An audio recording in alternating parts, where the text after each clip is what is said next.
The New Mexico Territory, 1877, a land where justice was scarce and mercy scarcer still. When a Mescalero Apache woman named Nahimana is captured by ruthless bounty hunters seeking blood money, her fate seems sealed. But sometimes heroes emerge from the most unlikely places. This is the story of how one man, a lone settler with nothing left to lose, defied an entire territory to do what was right, even if it meant becoming the very outlaw he once despised. Before we jump back in, tell us where you're tuning in from, and if this story touches you, make sure you're subscribed, because tomorrow I've saved something extra special for you. Nahimana moved through the juniper grove with practiced silence, her fingers carefully selecting the ripest berries that glistened in the early morning light. The sacred mountains of her people rose behind her, their peaks catching the first golden rays of dawn. She hummed softly, a melody taught by her grandmother, as her nimble hands worked with swift precision.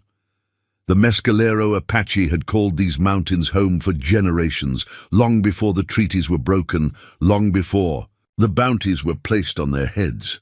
The thought flickered across her mind like a shadow, but she pushed it away. Today was for gathering, for medicine, for life.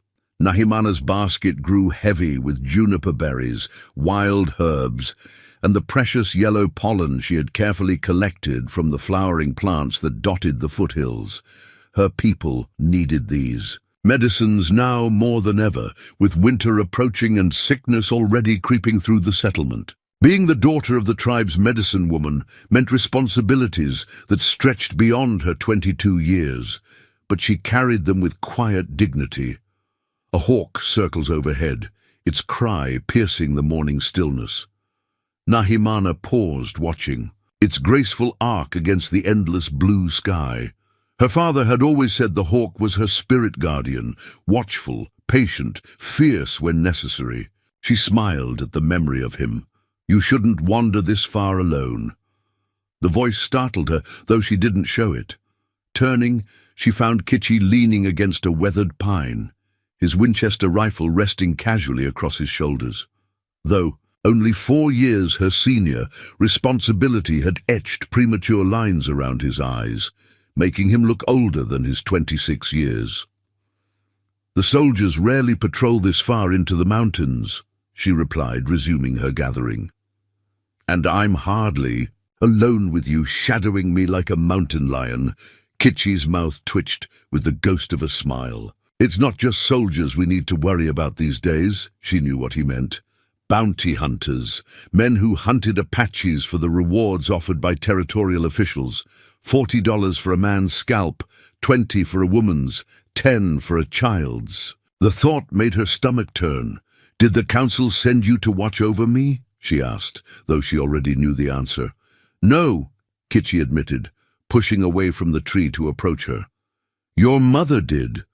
Nahimana smiled despite herself. Her mother, ever protective, even of a daughter who had proven herself capable of surviving the harshest conditions their homeland could offer. "Then you've wasted a morning that could have been spent hunting," she teased, passing him her basket, as she climbed onto a rocky outcropping to reach a cluster of rare flowers that grew there. "Any morning spent with you is never wasted," Kitchi replied, his voice carrying a warmth reserved only for her. They had known each other since childhood, had grown up side by side as their people moved between summer and winter grounds, had learned to hunt and track and survive together. And somewhere along that journey, friendship had blossomed into something deeper, something neither had yet put into words, but both understood. Kitchi watched her work, admiring the grace with which she moved, the knowledge in her fingers as they selected plants that to his eye looked identical to the ones she passed over. "The elders are meeting tonight," he said after a comfortable silence. "They say Mason's Creek settlement is growing again. More farmers, more cattle." Nahimana nodded, her expression growing solemn. "Less land for us.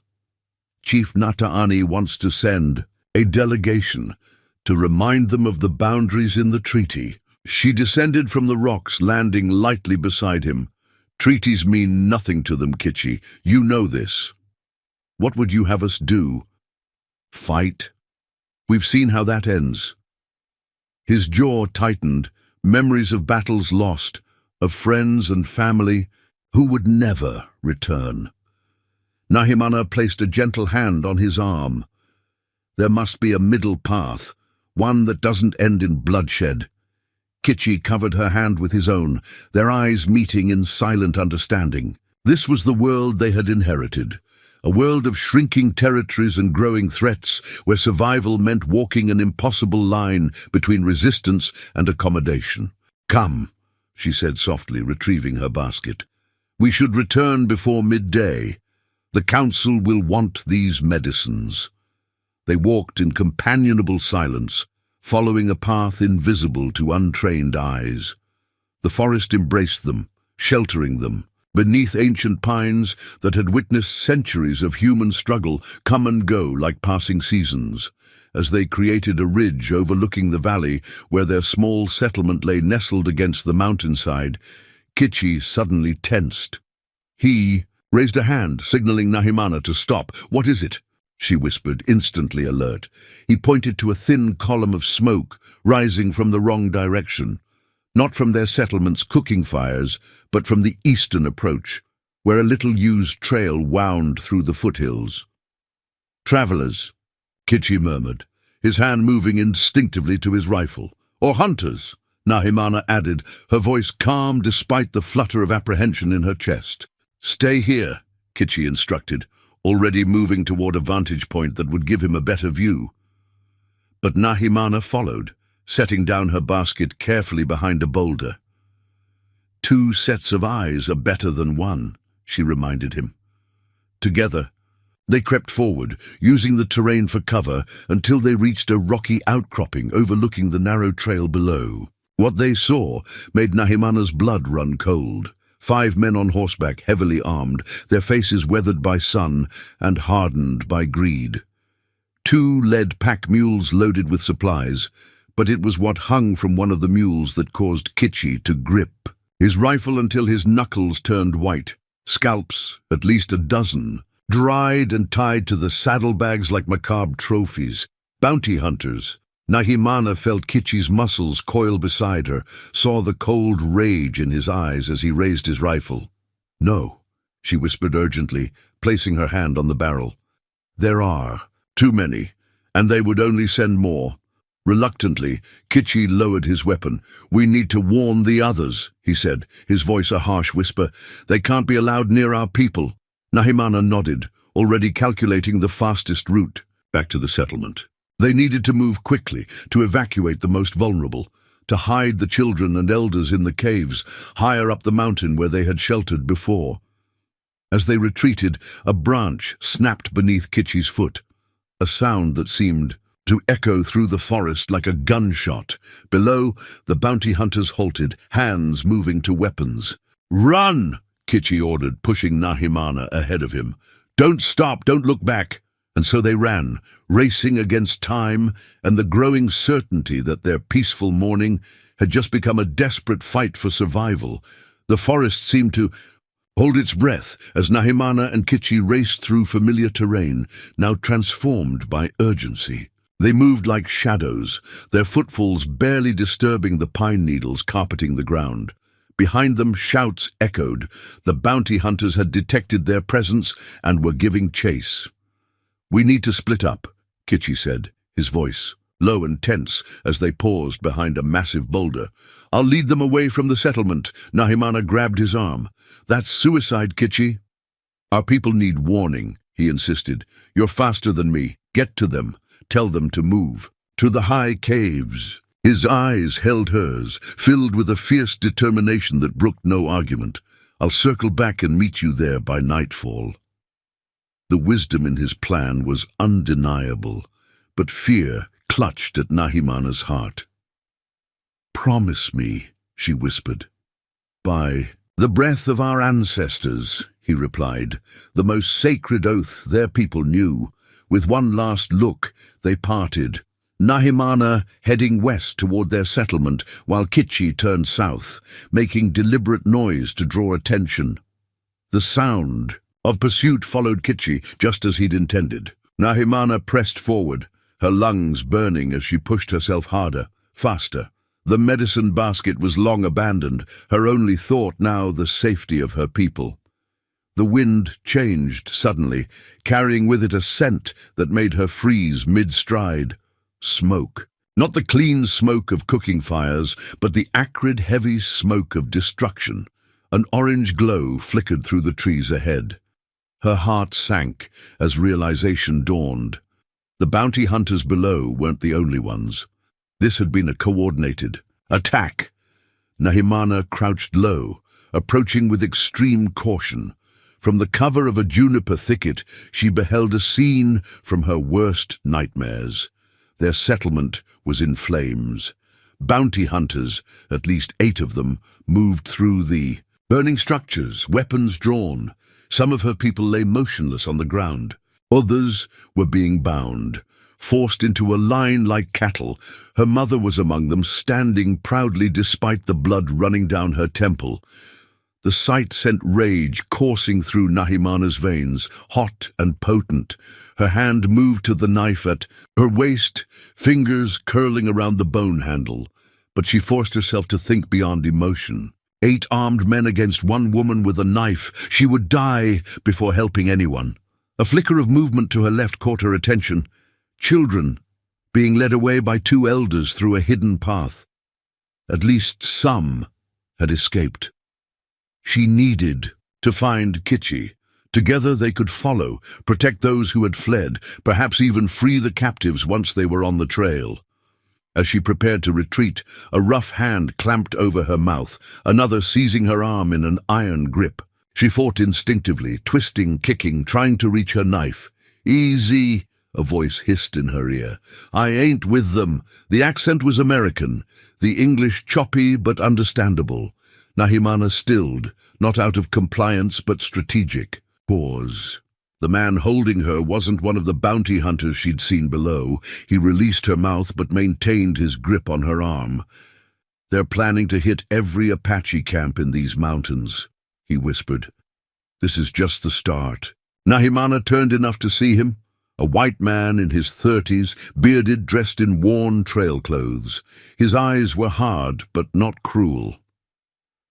"Why tell me this?" she demanded in English, her accent shaped by the missionary school she'd been forced to attend as a child. "Because I ain't in the business of killing women and children," he replied. "Name's Thorne, Mason Thorne." The name was vaguely familiar, though she couldn't place it.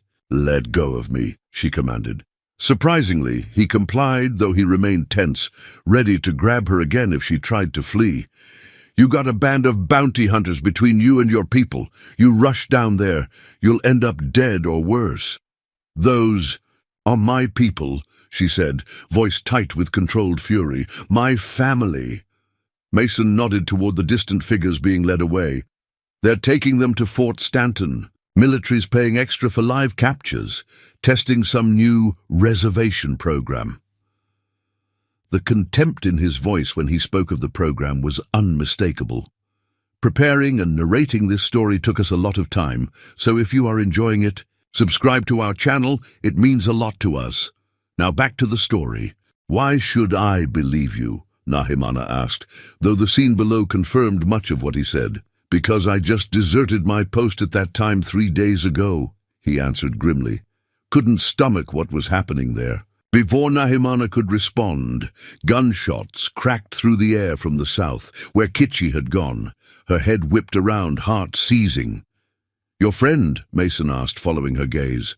She didn't answer, already moving in that direction. Mason caught her arm again. "That's exactly what they want, to draw out anyone who escaped the initial raid." "Let go," she hissed, struggling against his grip. "Listen to me," he insisted, his voice urgent but low. "There's another band of hunters between here and there. You rush in, you'll be walking right into their trap." Nahimana stilled, studying his face for deception. Finding none, she asked, "How do you know this?" "Because I've been tracking these bastards for 2 days," he replied. They're organized. 3 groups working together. 1 to attack the settlement, 1 to cut off escape routes south, 1 to sweep from the east. They've got the whole area surrounded. The tactical assessment rang true, matching the precision of the attack. It wasn't the chaotic violence of opportunistic bounty hunters, but something more calculated. Who leads them? She asked. Man named Silas Blackwood, used to be in the army. Now he makes his living collecting Apache scalps and captives. Mason spat on the ground. He's got friends in high places and no conscience to speak of. The sound of horses approaching from below made them both drop lower into the brush. A group of 4 bounty hunters rode past their hiding place, heading in the direction of the gunshots. We need to move, Mason whispered. They're sweeping the area. I'm not leaving without knowing what happened to Kitchi, Nahimana insisted. Mason studied her with frustration and something like respect. There's a ridge half a mile east, gives a view of the whole southern approach. We can see what's happening without exposing ourselves. It was a reasonable compromise. Nahimana nodded curtly, and they began moving through the underbrush with a practiced stealth. As they traveled, questions burned in her mind. Why would a white settler risk himself to warn Apaches? What had he seen at Fort Stanton that drove him to the desert? And could she trust him, or was this simply a more elaborate trap? The ridge Mason spoke of was a narrow outcropping of red stone overlooking a small valley. They lay flat, peering over the edge. Below, a group of bounty hunters had gathered. In their midst knelt 3 Apache men, hands bound behind their backs. Nahimana's breath caught. One was Kitchi. Blood matted his hair, but he was alive, his posture defiant despite his capture. Your man? Mason asked quietly.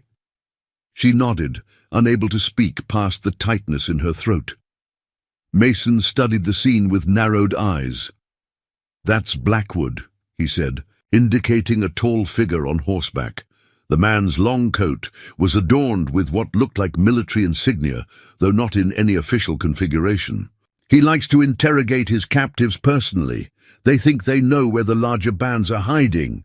And then he kills them? Nahimana asked, though she already knew the answer.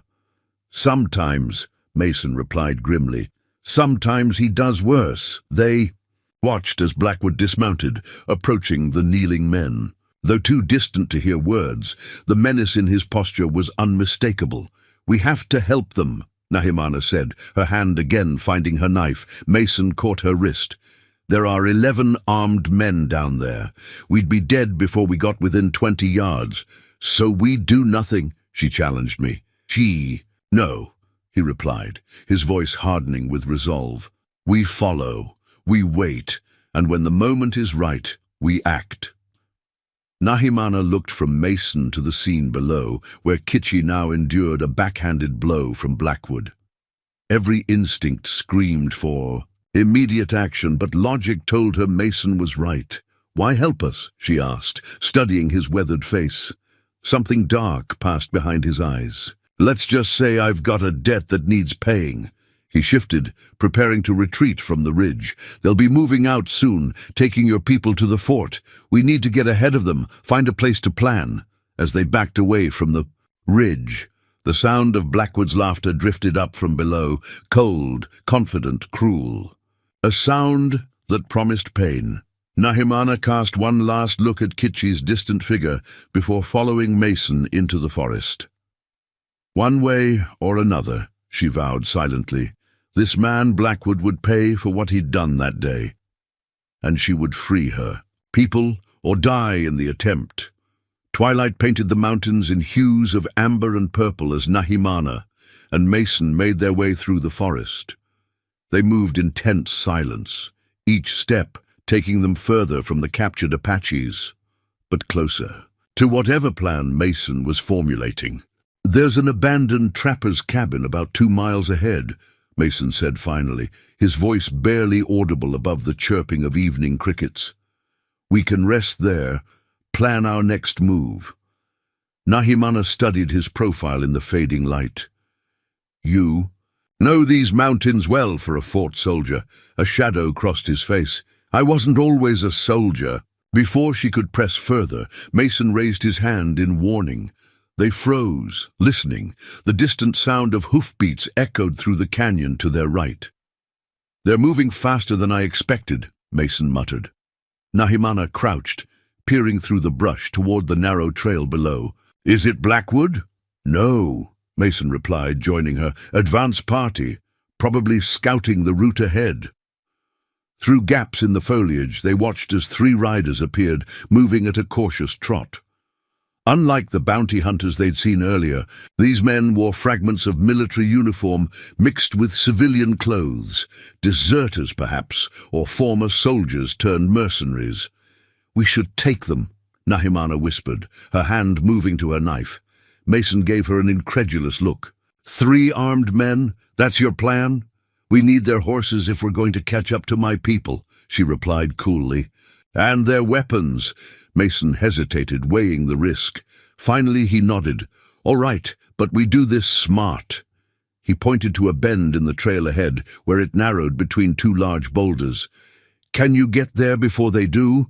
Nahimana was already moving, silent as a shadow across the forest floor. Mason circled in the opposite direction, positioning himself above the trail. Their timing would need to be perfect. Nahimana reached the narrow passage and quickly gathered fallen branches, arranging them across the path. Not enough to immediately alert the riders, but sufficient to make the horses hesitate at a crucial moment. Then she melted into the darkness of a nearby juniper, waiting. The riders approached, their conversation carrying clearly in the still evening air. "Blackwood wants them at the fort by tomorrow night," one was saying, a tall man with a pockmarked face. "Why the rush?" asked another, younger with a nervous energy about him. "Army patrols due back in 3 days," replied the first. "Blackwood wants everything squared away before the captain returns. Less questions that way." "Still don't see why we couldn't just take their scalps and be done," grumbled the third, a heavy-set man with a thick beard. "Live captives are nothing but trouble. Because the army pays triple for live ones they can ship east," the first explained, with exaggerated patience. "Blackwood's got a deal with the Indian Affairs Office. Something about a cultural integration program," the youngest snorted. "Is that what they're calling it now?" They fell silent as they approached the narrow passage. Just as the lead horse reached the scattered branches, it balked, snorting nervously. "What the—" the leader began. Mason's shot cracked through the silence, catching the heavy-set rider in the shoulder. He cried out, tumbling from his saddle as his horse reared in panic. In the same instant, Nahimana launched herself from hiding, tackling the youngest rider from his mount. They hit the ground hard, the wind knocked from the young man's lungs. Nahimana drove her knee into his sternum, pressing her blade against his throat before he could recover. The leader wheeled his horse around, drawing his pistol, but Mason had already emerged from the rocks above, rifle aimed steadily. "Drop it," Mason commanded. The man hesitated, eyes darting between his fallen companions and Mason's unwavering aim. Finally, he let the pistol fall to the dirt. "Get down," Mason ordered. "Slow." As the leader dismounted, the wounded man groaned, clutching his bleeding shoulder. "You've made a mistake," he spat through gritted teeth. "When Blackwood finds out—" "He won't," Nahimana interrupted, rising from the subdued young rider. "Not until it's too late." Within minutes, they had bound the 3 men with their own ropes and gagged them with strips of cloth. Mason examined their weapons, 2 pistols, a rifle and several knives, while Nahimana calmed the nervous horses. "What about them?" she asked, gesturing to the captives. Mason considered. "We can't risk them alerting Blackwood." The wounded man's eyes widened with fear. "We're not killers," Nahimana said firmly, reading Mason's expression. "Not like them." After a moment, Mason nodded. "There's a mining shaft about half a mile east, abandoned years ago. We'll leave them there, deep enough that their shouts won't carry, but they'll be found eventually." It took nearly an hour to secure the bounty hunters in the old shaft, using a fallen tree trunk to block the narrow entrance. When they returned to the horses, night had fully descended, the mountains silhouetted against a star-filled sky. "You handle a blade well," Mason observed as they mounted, a note of respect in his voice. "And you shoot straight for a deserter," she replied, adjusting herself on the saddle. A ghost of a smile crossed his face. "Former deserter, now I'm just a fool with a death wish, apparently." They rode in silence for a time, following a game trail that paralleled the main route. The horses moved easily beneath them, sensing the urgency of their riders. "Tell me about this Fort Stanton," Nahimana said finally. "What awaits my people there?" Mason's expression hardened. "Nothing good. The fort commander, Colonel Walton, has special arrangements with bounty hunters like Blackwood. Official policy is to relocate Apaches to reservations, but Walton's been funneling captives to railroad companies and mining operations that need labor." "Slavery," Nahimana said flatly. "They call it rehabilitation through industry." Mason replied, disgust evident in his voice.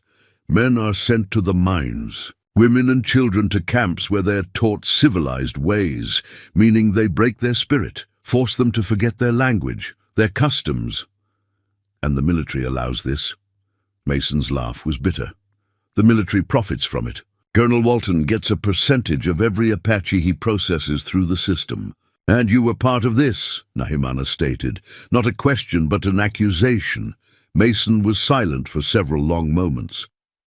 "I was stationed at Fort Stanton 3 months ago," he finally said. "Transferred from Fort Union. At first, I didn't understand what was happening. By the time I did," he trailed off. "What changed?" she pressed. "2 weeks ago, they brought in a group of Mescalero, a family." His knuckles whitened on the reins. "The youngest was a girl, couldn't have been more than 5. She was sick, fever, coughing. Instead of treating her, Walton ordered her separated from her mother, said she'd contaminate the batch." Nahimana's stomach clenched, already anticipating the end of this story. "I tried to help her. Smuggled medicine from the infirmary, but it was too late." Mason's voice had dropped to barely a whisper. "When she died, they didn't even bury her properly. Just threw her in a pit with the others who hadn't survived the journey. So you deserted." "Not before I put a bullet in the quartermaster who denied her medicine," Mason admitted. "He lived, unfortunately. But it was enough to earn me a hanging if they catch me. The pieces fell into place for Nahimana. That's why you're helping us. Redemption." Mason met her gaze, his eyes reflecting starlight. "Call it what you want. I call it doing what a man should have done from the start." Before Nahimana could respond, the night erupted with violence. A shot whistled past her ear, followed by the thunderous report of a rifle. Her horse reared, nearly throwing her. "Ambush!" Mason shouted, drawing his pistol. Dark figures emerged from the trees ahead, at least 5 of them. More shots rang out, one grazing Mason's arm. He fired back, his bullet finding a target who fell with a guttural cry. "This way!" Nahimana yelled, spotting a ravine to their left. She dug her heels into her horse's flanks, urging it forward. They crashed through the underbrush, bullets splintering bark around them. One of the pursuing riders appeared in front of them, blocking their path. Without hesitation, Nahimana lowered her body against her horse's neck and charged directly at him. The man's eyes widened in shock at her audacity. He fired wildly, missing before her horse slammed into his. Both animals screamed, but Nahimana's larger mount knocked the other side. As they passed, she lashed out with her knife, feeling it bite into flesh. They plunged down the ravine, stones and dirt cascading beneath the horses' hooves. Behind them, shouts and curses faded as distance and darkness swallowed them. When they finally slowed, both breathing hard, Mason examined his bleeding arm. "Just a graze," he muttered. "You?"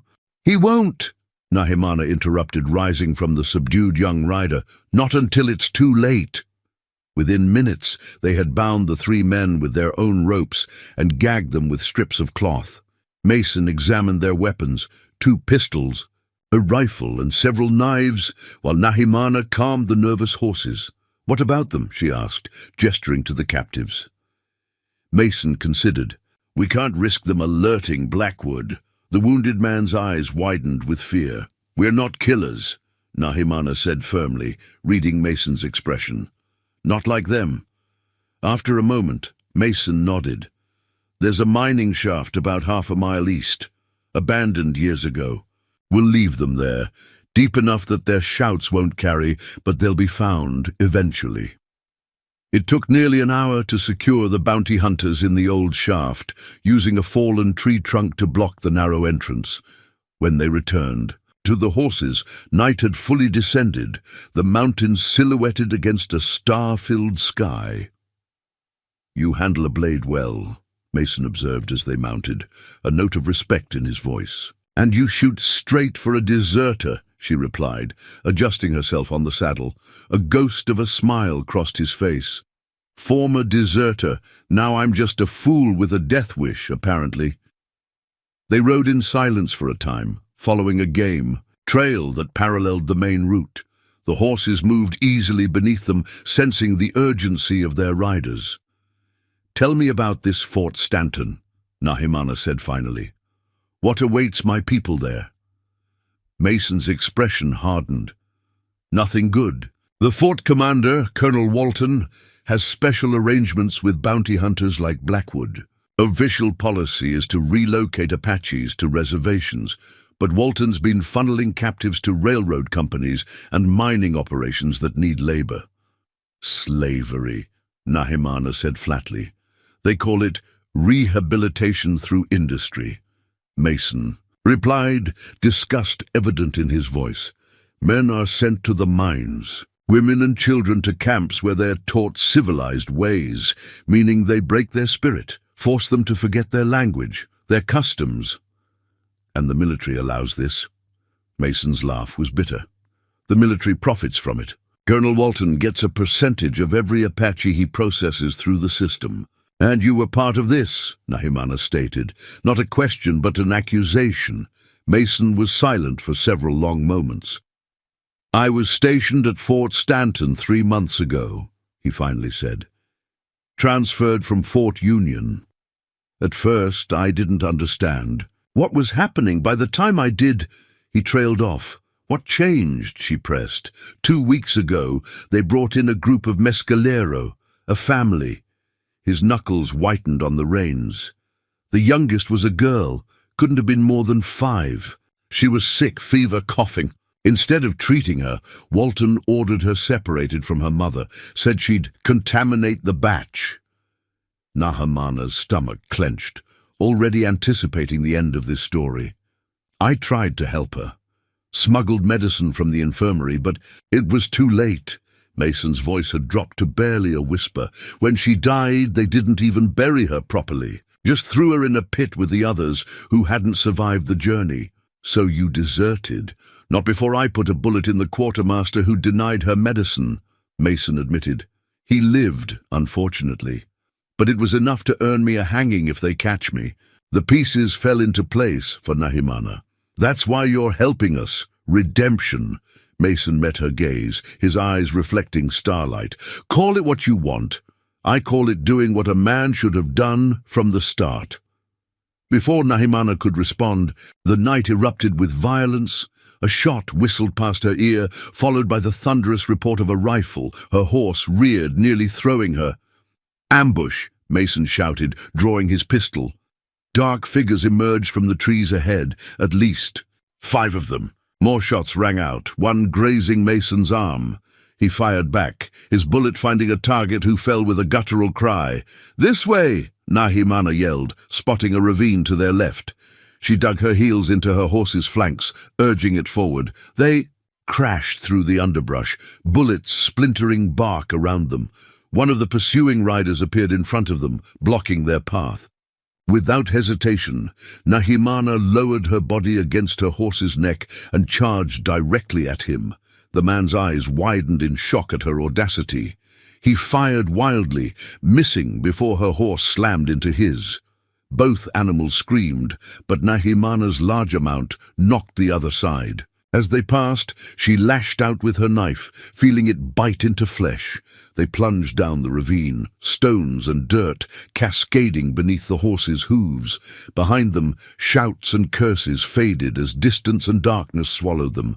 When they finally slowed, both breathing hard, Mason examined his bleeding arm. "Just a graze," he muttered. "You? The colonel understands the difficulties of your operation," Mason replied, his voice carrying the clipped tones of military speech. "His primary concern is that the merchandise arrives intact." Blackwood laughed, a sound like stones grinding together. "They're hardy stock, Apache women especially. They fetch double on the private market, but Walton insists on the first claim." Nahimana's fingers tightened around her knife at the casual cruelty of his words. She watched as Mason walked toward the wagons, ostensibly inspecting the merchandise. As he passed the second wagon containing the male captives, something subtle passed between him and Kitchi. A glance, nothing more. But Nahimana saw Kitchi's posture shift slightly. Her attention snapped back to Blackwood as he approached one of his lieutenants, speaking in lower tones that she strained to hear. "Still don't trust him," the lieutenant was saying. "Walton usually sends Mitchell or Benson. I know every man in Walton's command," Blackwood replied dismissively. "Never seen this one before." "That's my point, sir." Blackwood studied Mason's back thoughtfully. "Send a rider ahead to the fort. Have them verify this escort was expected." Nahimana's blood ran cold. Mason's deception would unravel the moment that rider reached the fort. She needed to warn him, but any movement now would expose her position. She watched helplessly as a rider departed at a gallop, heading northeast toward Fort Stanton. Mason, unaware of this development, continued his inspection of the wagons, occasionally exchanging words with Blackwood that seemed to ease the bounty hunter's suspicions. The caravan resumed its journey an hour later, moving deeper into the pass. Nahimana followed, anxiety building with each passing minute. Mason had yet to make his move, and time was running out. As the trail curved around a sharp bend, Mason dropped back slightly from Blackwood's side, his hand moving to his holster. Nahimana tensed, recognizing the telltale signs of a man preparing to act. But before he could draw his weapon, a rider approached from the opposite direction, the same scout who had been sent ahead, returning far too quickly. Nahimana's stomach dropped. Something had gone terribly wrong. The rider pulled alongside Blackwood, speaking urgently into his ear. Blackwood's head snapped toward Mason, his expression transforming from suspicion to murderous rage in an instant. "Imposter!" Blackwood roared, drawing his pistol. Mason reacted with lightning speed, spurring his horse forward while drawing his own weapon. His first shot caught Blackwood's lieutenant in the chest, sending him tumbling from his saddle. His second went wide as Blackwood's men returned fire. Chaos erupted. The wagons halted abruptly, horses rearing in panic. Mason galloped toward the second wagon, firing at the guards as he approached. For a moment, it seemed he might reach the captives. Then Blackwood's bullet found its mark. Mason jerked in the saddle, blood blossoming across his shoulder. A second shot followed, striking his horse. The animal collapsed, sending Mason crashing to the ground. Nahimana watched in horror as bounty hunters surrounded him. Despite his wound, Mason fought like a cornered wolf, taking down 2 more men before a rifle butt to the head finally subdued him. Blackwood dismounted, approaching the fallen man with deliberate slowness. He kicked Mason onto his back, pressing, a boot against his wounded shoulder. Even from her distant position, Nahimana could hear Mason's grunt of pain. "Well, well," Blackwood drawled, loud enough for all to hear. "A deserter playing hero, Mason Thorne himself." He pressed harder, eliciting another pained sound. "Colonel Walton's had a price on your head for weeks. Seems Christmas has come early." Nahimana's mind raced. They knew him by name, which meant his crimes at the fort were known as well. There would be no mercy. She watched as they bound Mason's hands and threw him into the wagon with the male captives. Kitchi shifted to make room for him, their eyes meeting briefly. An understanding seemed to pass between them, two warriors, different in every way, now united in captivity. Blackwood mounted his horse, gesturing for the caravan to continue. "Double the guards," he ordered. "Our deserter friend wasn't working." Alone, find his accomplice. Scouts fanned out, beginning to search the surrounding ridges. Nahimana pressed herself deeper into the shadows of her hiding place, as one passed barely 20 feet from her position. When the scout moved on, she remained motionless, processing this devastating shift in their fortunes. Mason was captured. The element of surprise was lost. And now the bounty hunters knew to look for her, yet as the wagons rumbled away, carrying both her people and the man who had risked everything to help them, Nahimana felt something hardened within her. Not despair, but resolve. She was alone now, a single Apache woman against an army of killers. The odds were impossible, but impossible odds were all her people had ever known. As darkness fell, Nahimana gathered her meager weapons, a knife, a pistol with 6 bullets, and the fierce determination that had kept the Mescalero Apache alive for generations, despite everything the white world had thrown against them. Tonight she would follow. Tomorrow she will act, and Blackwood would learn that he had not captured all of his enemies after all. Night enveloped the mountains, bringing with it a bitter chill that cut through Nahimana's clothing as she tracked the caravan. The bounty hunters had made camp in a clearing surrounded by pines, their fires casting eerie shadows across the forest floor. She lay on her stomach atop a ridge overlooking their position, counting guards and studying their patterns. 8 men patrolled, the perimeter rotating every 2 hours. The captives were kept in the wagons, now reinforced with chains. Mason and Kitchi had been separated from the others, tied to a post near Blackwood's tent, an arrangement that spoke volumes about how dangerous the bounty hunter considered them. Nahimana's body ached from the day's exertions, her muscles stiff from hours of crawling through underbrush to avoid detection, but physical discomfort was the least of her concerns. The impossible math of her situation pressed down upon her. 1 woman against 20 armed men. A direct assault was suicide. Stealth offered little hope when the captives were so heavily guarded. And with each passing hour, Fort Stanton grew closer, along with the point of no return for her people. As she watched, Blackwood emerged from his tent and approached the post where Mason and Kitchi were bound. The bounty hunter's voice carried. On the night air, 2 warriors, he mused, crouching before them. 1 Apache, 1 white renegade, both fools. He drew a knife, examining its edge in the firelight. "Tell me about the woman who rode with you, deserter." Mason's response was too low to hear, but Blackwood's reaction, a sudden backhand across Mason's face, made its defiance clear. "I can make your journey very uncomfortable," Blackwood continued, his voice hardening, "or I can end it here, your choice." Even from her distant vantage point, Nahimana could see the blood trickling from Mason's mouth as he straightened. Whatever he said next made Blackwood laugh coldly before moving on to Kitchi. Kitchi's response to Blackwood's questions was silence, complete and resolute. The bounty hunter tested his knife against Kitchi's cheek, drawing a thin line of blood. But the Apache warrior's expression never changed. Frustration evident, Blackwood finally stalked back to his tent, barking orders at the guards to keep extra watch on the prisoners. Nahimana retreated from her observation point, moving silently through the forest until she reached a small hollow where the remaining horse waited, tethered to a stunted pine. The animal nickered softly as she approached. She needed rest, but more importantly, she needed a plan. Exhaustion clouded her thinking, making the impossible seem even more so. Settling beneath a rocky overhang, she forced herself to eat a handful of dried berries from her pouch, her only sustenance since the previous day. As she chewed methodically, her fingers traced the contours of her mother's medicine pouch, which she had worn around her neck since childhood.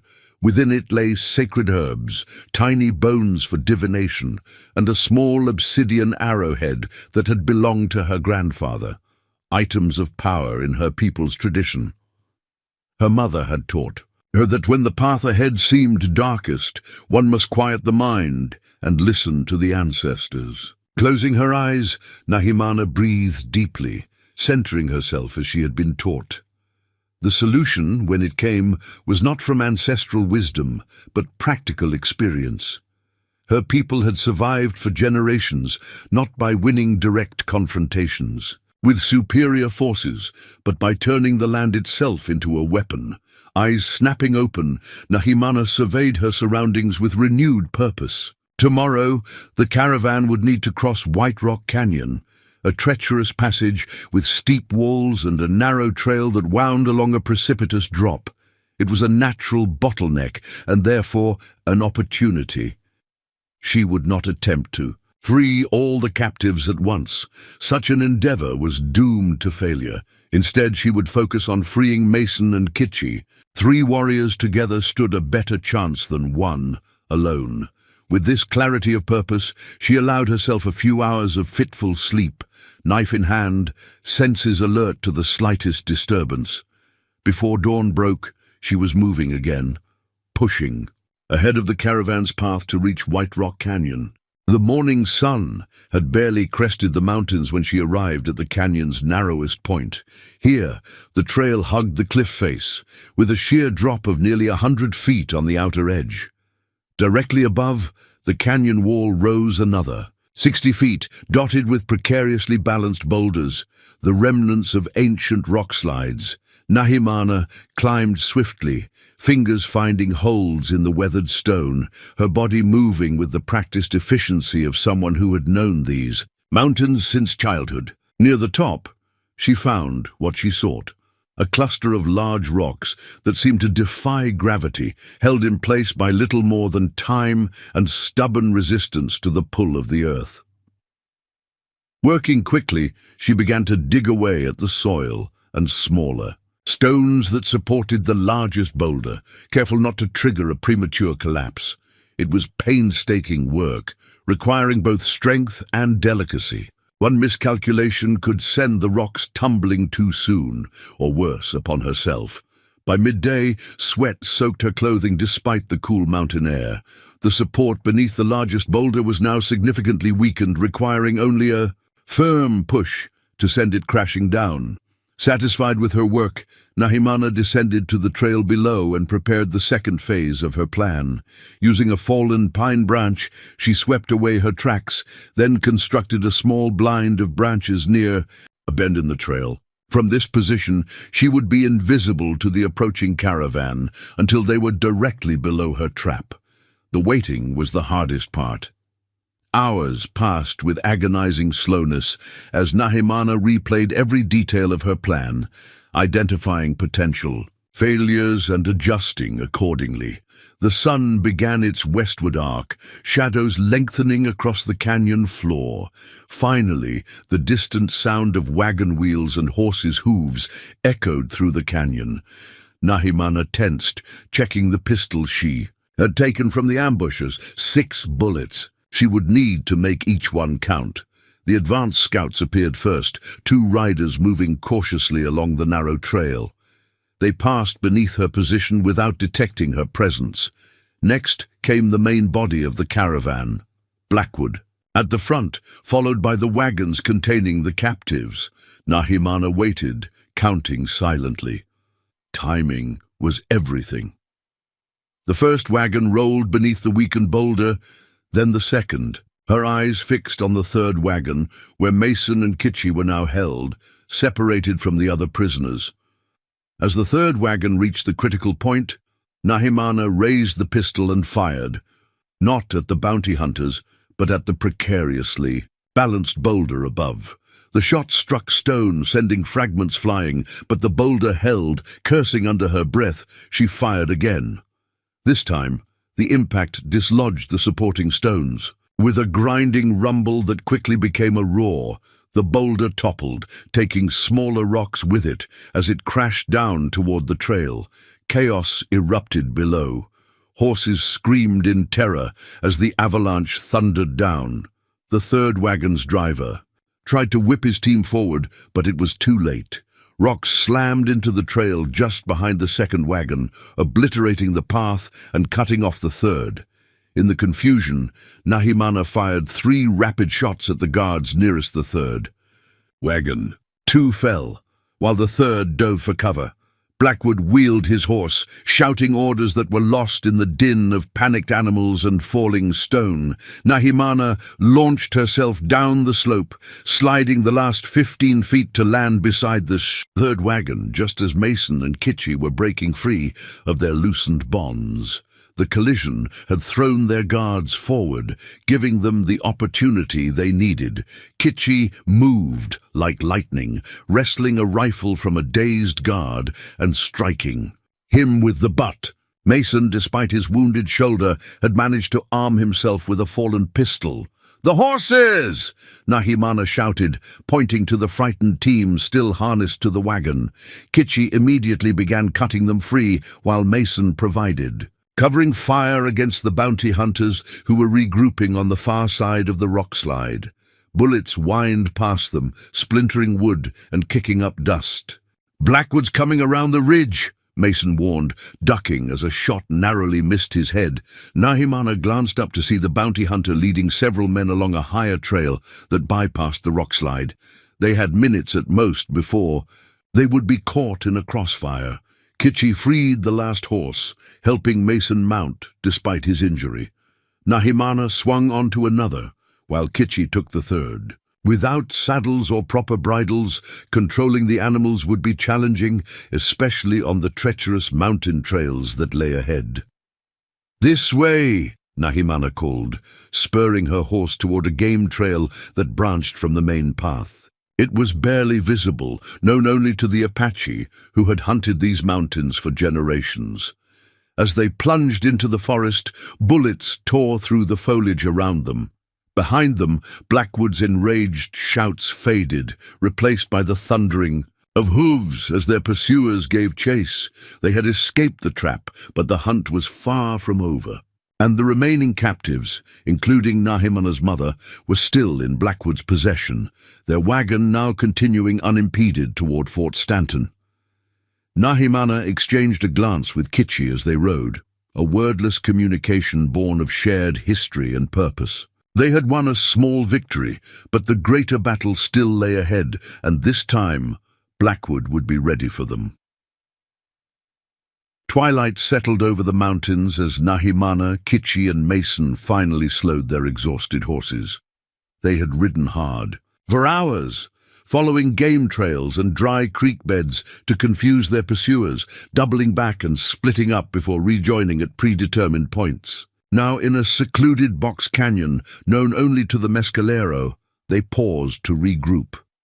"We need to tend that wound," Nahimana said, dismounting and approaching Mason, who sat slumped in his saddle, face pale beneath the trail dust.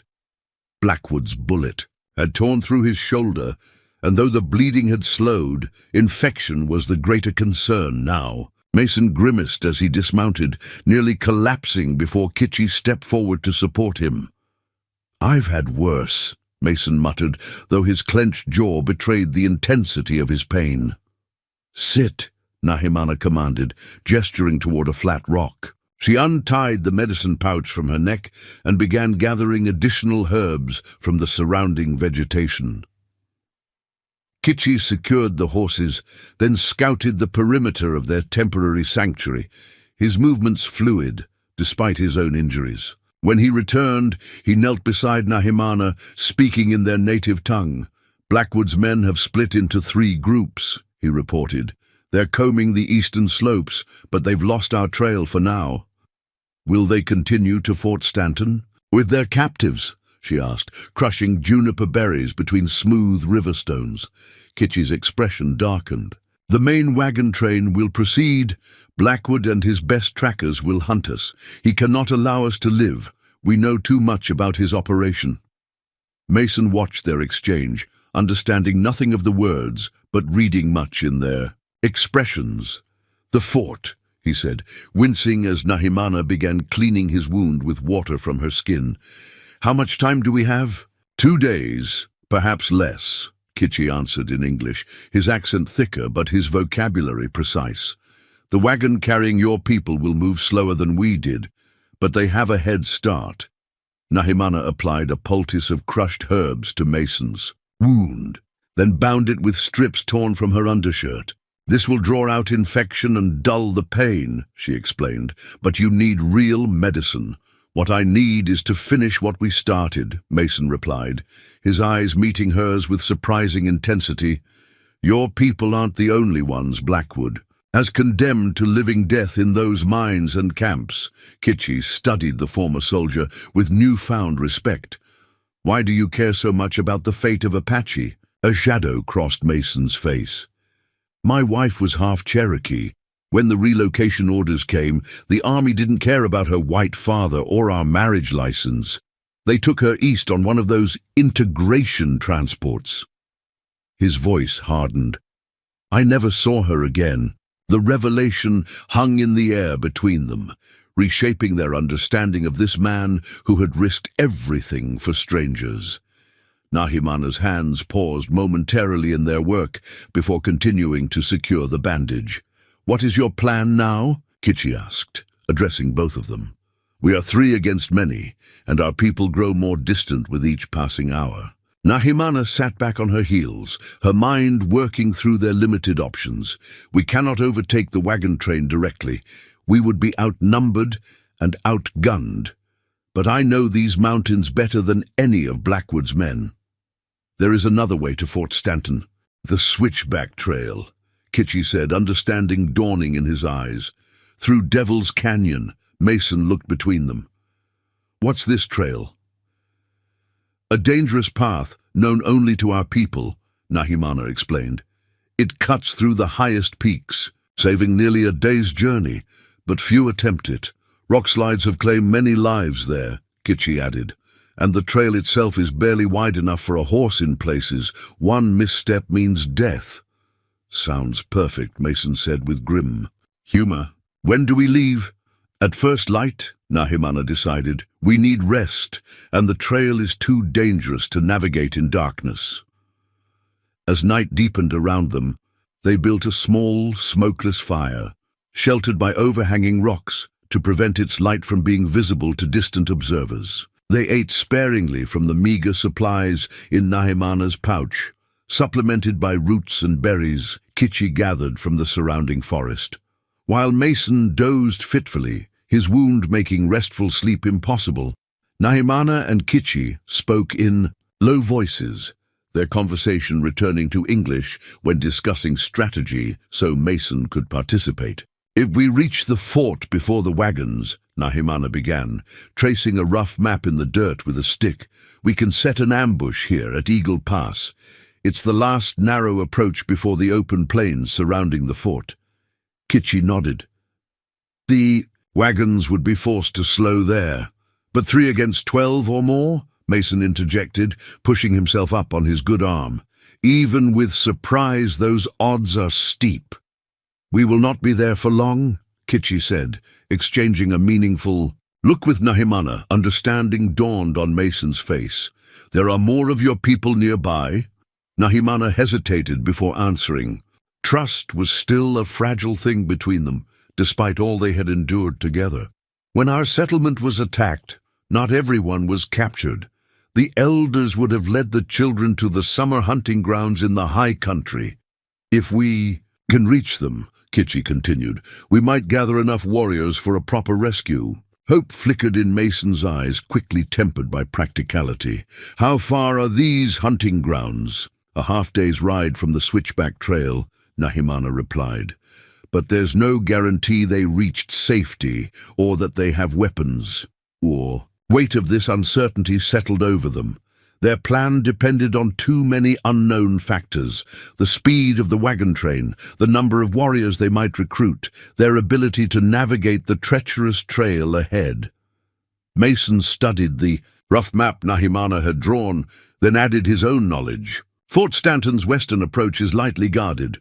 Most of their defenses face east, toward traditional Apache territory. His finger traced a line from the fort to a nearby river. And here, this is where they first process new captives, a holding area before assignment to the mines or camps. "You know the fort well," Kitchi observed. "I was stationed there for 3 months," Mason replied, "long enough to learn its weaknesses." The night deepened around them as they refined their desperate plan. Outside their sheltered canyon, they knew Blackwood's men continued to search. Driven by both bounty and fear of their leader's wrath, "We should sleep in shifts," Nahimana suggested. "I'll take my first watch." Kitchi nodded, though reluctance showed in his eyes, not from fear of duty but concern for her. "Wake me in." 3 hours. As the men settled into uneasy sleep, Nahimana climbed to a vantage point overlooking the canyon entrance. The night was clear, stars scattered across the vast darkness like the dust of ancestors' footsteps in Apache belief. She found the star, patterns her grandmother had taught her, the Great Bear, the 7 Sisters, the Hunter, and drew strength from their familiar presence. Her mind turned to her mother, proud and unbowed even in captivity. What was she enduring now? Was she maintaining hope or preparing herself for the fate that awaited at Fort Stanton? The thought tightened Nahimana's grip on her rifle. Movement in the distance caught her attention, a flicker of torchlight on a far ridge. Blackwood's men still searching. They were persistent, she had to grant them that. But persistence alone wasn't enough in these mountains. Knowledge was power here, and in that arena, Nahimana held the advantage. As the night wore on, Nahimana mentally prepared for the journey ahead. The switchback trail would test them all, particularly Mason with his injury, but it represented their only hope of reaching Fort Stanton in time to save their people. When she woke Kitchi for his watch, their hands clasped briefly. A wordless exchange of strength and commitment that needed no elaboration. He understood, as she did, that what lay ahead might claim their lives. The path of the warrior often led to early graves, but to abandon their people to slavery and degradation was no choice at all. Before dawn touched the eastern sky, they were awake and preparing to move. The horses had rested enough to continue, though all 3 animals showed signs of the previous day's hard riding. Mason stood straighter this morning, Nahimana's medicine having reduced the inflammation in his wound. His face remained drawn with pain, but determination had returned to his eyes. "The switchback trail begins just beyond that ridge," Nahimana said, pointing northward as they mounted. "Once we start, there's no turning back. The path is too narrow for horses to pass one another." "Then we don't turn back," Mason replied simply. Kitchi, who had been studying the landscape to the east, suddenly stiffened. "Riders," he said, quietly, "at least 5 following the stream bed." Nahimana and Mason turned to look. In the growing light they could just make out mounted figures moving through the valley below, methodically searching each branching canyon. "Blackwood?" Nahimana asked. Kitchi nodded. "He leads them himself." "Then we ride now," she decided, "before they find our trail." Without another word, they urged their horses forward, leaving the shelter of the box canyon and climbing toward the forbidding peaks where the switchback trail awaited. Behind them, still unaware of their quarry's proximity, Blackwood and his men continued their systematic search. The hunt had truly begun, but now it was unclear who was the hunter and who was prey. As the rising sun gilded the mountain tops, with golden light, Nahimana allowed herself a grim smile. Let Blackwood come. On her ancestral lands, she feared no man, no matter how many guns rode at his side. The switchback trail lived up to its fearsome reputation. By midday, they had climbed so high that the valley floor was just a distant patchwork far below. The path twisted along sheer cliff faces, in places so narrow that their stirrups scraped against rock walls while their opposite legs dangled over 100-foot drops. Mason, despite his stoic demeanor, had begun to sway in his saddle, the combination of blood loss and altitude taking its toll. Nahimana rode directly behind him, ready to steady him if necessary. "We need to rest the horses," Kitchi called back, halting at a small plateau where the trail briefly widened. They dismounted carefully, the thin mountain air making even this simple task more demanding. Nahimana immediately checked Mason's wound, finding the bandages soaked through with fresh blood. "The climb has reopened," she said, concern evident in her voice. "We need to change the dressing." Mason leaned heavily against a boulder, his breathing labored. "Don't waste time. I'll make it." "You'll make it because we won't let you die," Nahimana replied firmly, already preparing fresh herbs from her pouch. While she tended to Mason, Kitchi surveyed their surroundings with a practiced eye. The view from this height was staggering, miles of forested mountains unfolding in every direction, the silver ribbon of the Rio Bonito winding through distant valleys, but more importantly, it allowed him to track their pursuers. "Blackwood has found our trail," he announced grimly. 6 riders, moving fast along the lower path. Nahimana glanced up from her work. "Will they attempt the switchback?" "White man would be foolish to try," Kitchi replied, "but Blackwood strikes me as both desperate and arrogant." "How long before they reach this point?" Mason asked, wincing as Nahimana tightened the fresh bandage. 4 hours, perhaps less, if they push their horses beyond wisdom. They allowed themselves only a brief rest before continuing. The trail grew, increasingly treacherous, winding through a section where recent rock slides had nearly obliterated the path. They were forced to dismount and lead the horses, testing each step before committing their weight. By late afternoon, they reached the most notorious section of the switchback, a narrow bridge of natural stone arching over a dizzying chasm. Wind howled through the gap, bringing with it the scent of coming rain. "Devil's Crossing," Nahimana said, the ancient Apache name for this treacherous passage. "We cross one at a time. The horses will be frightened. Cover their eyes, using strips of cloth." They blindfolded each horse before carefully leading them across one by one. The bridge, barely wider than a man's shoulders in places, creaked ominously beneath their weight. Kitchi went first, followed by Mason, with Nahimana bringing up the rear. They had nearly reached the far side when disaster struck. A sudden gust of wind, powerful enough to stagger them, caused Mason's horse to panic despite its blindfold. The animal reared, nearly throwing Mason over the edge. As he fought to control it, loose stones gave way beneath the horse's hooves. In an instant of terrible clarity, Nahimana saw what would happen next. The horse was going over, and Mason with it. Then, from nowhere, a lasso whipped through the air, settling around Mason's chest. A sharp tug yanked him clear of his mount, just as the terrified animal plunged into the abyss, its scream echoing off the canyon walls. Mason landed hard on the bridge, the breath knocked from his lungs, the lasso pulled taut by unseen hands on the far side of the chasm. "Move!" Kitchi shouted, grabbing Mason's collar and dragging him the final few feet to safety. Nahimana followed quickly, leading her nervous mount onto solid ground before turning to face their unexpected savior.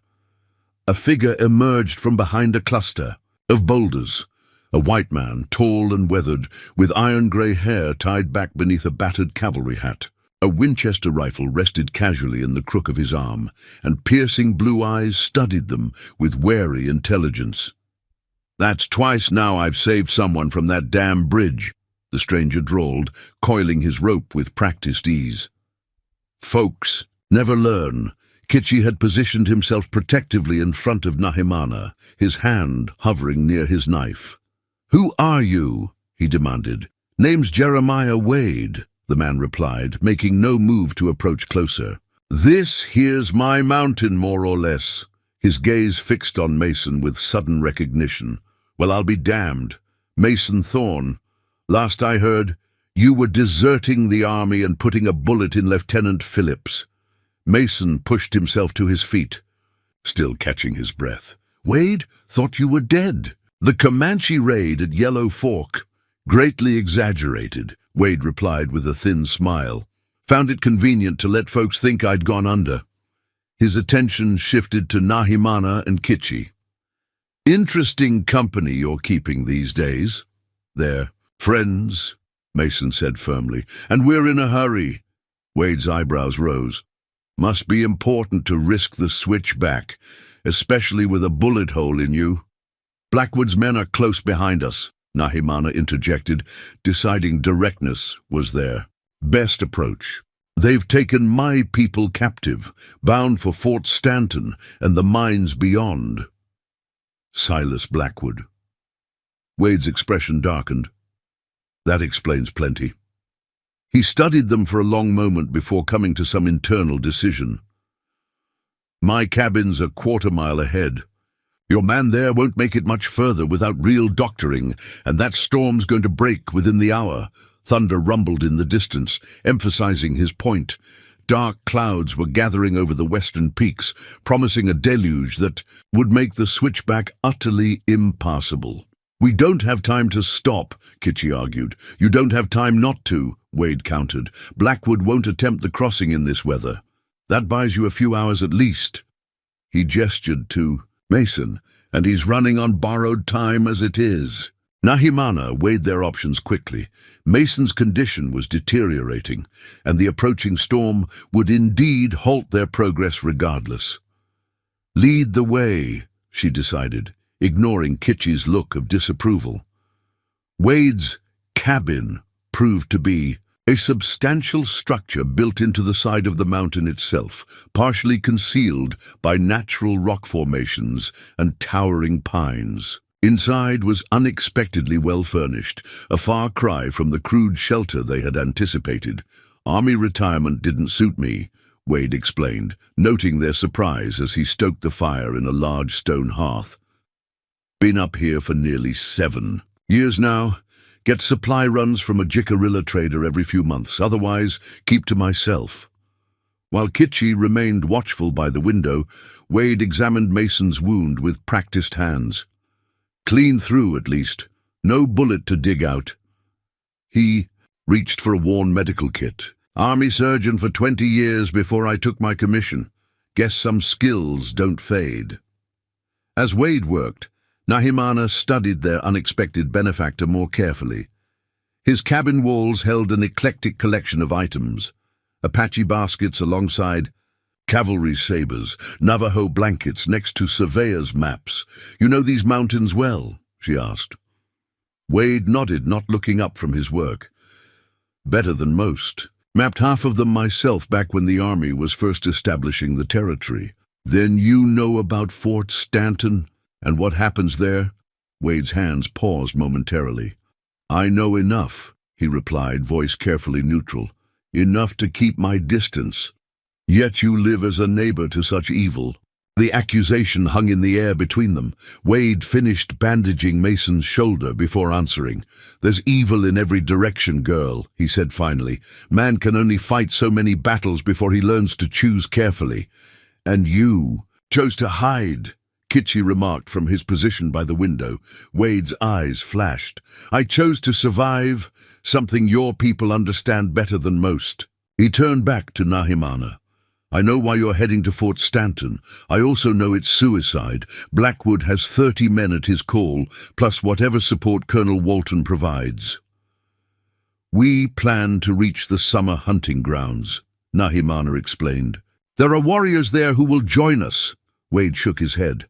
"No one's at the summer grounds. The Army raided them 3 days ago." The news hit Nahimana like a physical blow. "What?" "Coordinated attacks," Wade confirmed grimly. "While Blackwood hit your settlement, the Army swept through the hunting grounds.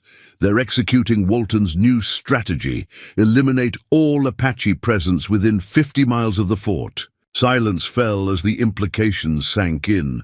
Their desperate plan had just lost its foundation. "How do you know this?" Kitchi demanded suspiciously. "I have my ways of hearing things," Wade replied vaguely. "Keeping informed has kept me alive this long." Outside, the storm broke with sudden fury, rain lashing against the cabin's small windows. Thunder cracked directly overhead, the sound reverberating through the mountain. "You're welcome to wait out the storm," Wade said, rising to his feet. "But come morning, I suggest you find another path. The three of you against Fort Stanton is a fool's errand." Mason, now more alert thanks to Wade's ministrations, spoke up. "We're not abandoning those people, Wade, not to Walton's mines." A complex emotion passed across Wade's weathered face. "Always the idealist, Thorne. It's why you never made it past captain." He moved to a cabinet and withdrew a bottle of whiskey. "It's also why Phillips is walking with a limp these days." Nahimana stepped forward, her patience wearing thin. "We did not ask for your approval, only shelter from the storm. At dawn, we continue to Fort Stanton, with or without your blessing." Wade studied her with newfound respect. "Got fire in you, didn't you? Reminds me of someone I used to know." He poured 4 glasses of whiskey, offering them around. "To lost causes, then. God knows I've fought enough of them myself." The storm raged through the night, confining them to the cabin and an uneasy truce with their mysterious host. As Kitchi and Mason finally succumbed to exhaustion, Nahimana remained awake, watching Wade as he sat by the fire, methodically cleaning the Winchester that never left his reach. "You know more than you're saying," she stated quietly. Wade didn't look up from his work. "Most men do. About Blackwood, about Fort Stanton, about my people." Now Wade did look up, his eyes reflecting. "The firelight. Knowledge is dangerous out here, girl, for all of us." "My name is Nahimana, not girl," she corrected, "and danger is all that remains for me now." A faint smile touched Wade's lips. "Fair enough, Nahimana." He reassembled his rifle with practiced precision. "Get some sleep. Tomorrow will demand everything you have." As she settled onto a bedroll near the fire, Nahimana couldn't shake the feeling that Jeremiah Wade represented both an unexpected ally and a new complication in their desperate mission. His knowledge could save them, or his secrets could destroy them. Only the dawn would tell which path he would choose. Dawn broke over Fort Stanton, pale light seeping through the cracks in the weathered boards of the holding pen where the captured Mescalero sat in weary silence. The night's journey had been brutal. Hours of being jostled in crowded wagons, no food, minimal water, and the constant threat of violence from their captors. Nahimana's mother, Taluta, sat with her back against the rough wall, her eyes closed, but her mind alert. Around her, women and children huddled together for warmth, their blankets and most of their possessions having been confiscated upon arrival. The men had been separated immediately, taken to a different compound that stood ominously on the far side of the fort. "Grandmother, I'm thirsty," whispered a small boy beside her, no more than 6 years old. Taluta opened her eyes, placing a gentle hand on the child's shoulder. He wasn't her grandson by blood, but such distinctions meant little now. They were all family in their shared fate. "They will bring water soon," she assured him, though she had no reason to believe this was true. The guards had shown little concern for their captive's needs thus far. As if summoned by her thoughts, the door to the pen swung open. A young soldier entered, carrying a wooden bucket and a single ladle. Behind him stood a red-faced sergeant, hand resting casually on his holstered pistol. "Water ration," the sergeant announced. "Form a line, 1 drink each." The Apache women exchanged glances, none moving immediately. These men expected immediate obedience, but Taluta had observed that small moments of defiance, controlled, measured resistance, unsettled them more than outright rebellion, which they knew how to handle with violence. After a calculated delay, Taluta rose slowly to her feet, her bearing regal despite her circumstances. "The children will drink first," she stated, her English clear and deliberate. The sergeant's face darkened. "You don't give orders here, squaw." "It is not an order," Taluta replied evenly. "It is what will happen." A tense silence followed as the other women rose to stand behind her, their collective will forming an invisible shield. The sergeant assessed the situation, apparently deciding this wasn't a battle worth fighting. "Fine," he spat. "Kids first, but make it quick." As the children lined up for water, Taluta took the opportunity to study the fort's layout through the open door. She memorized the positions of guards, the patterns of their movement, the location of storehouses and stables. Such knowledge might prove vital in days to come. When the water distribution finished, the young soldier retreated, but the sergeant lingered, studying Taluta with narrowed eyes. "You're the medicine woman," he said abruptly. "Blackwood mentioned you." Taluta neither confirmed nor denied this, meeting his gaze steadily. "Colonel wants to see you," he continued. "Says you might be useful." 2 additional guards appeared at the doorway, their presence making the sergeant's intention clear. This was not a request. The women around Taluta moved closer protectively, but she shook her head slightly. Creating a confrontation now would only bring punishment to all. "I will return," she assured them in Apache, then stepped forward to follow. The sergeant, as they crossed the fort's central yard, Taluta absorbed every detail. The number of soldiers, their weapons, the fort's vulnerabilities. Most importantly, she noted the location where the male prisoners were being held, searching for a glimpse of familiar faces among them. They led her to the commander's office, a well-appointed room that stood in stark contrast to the crude holding. Pens.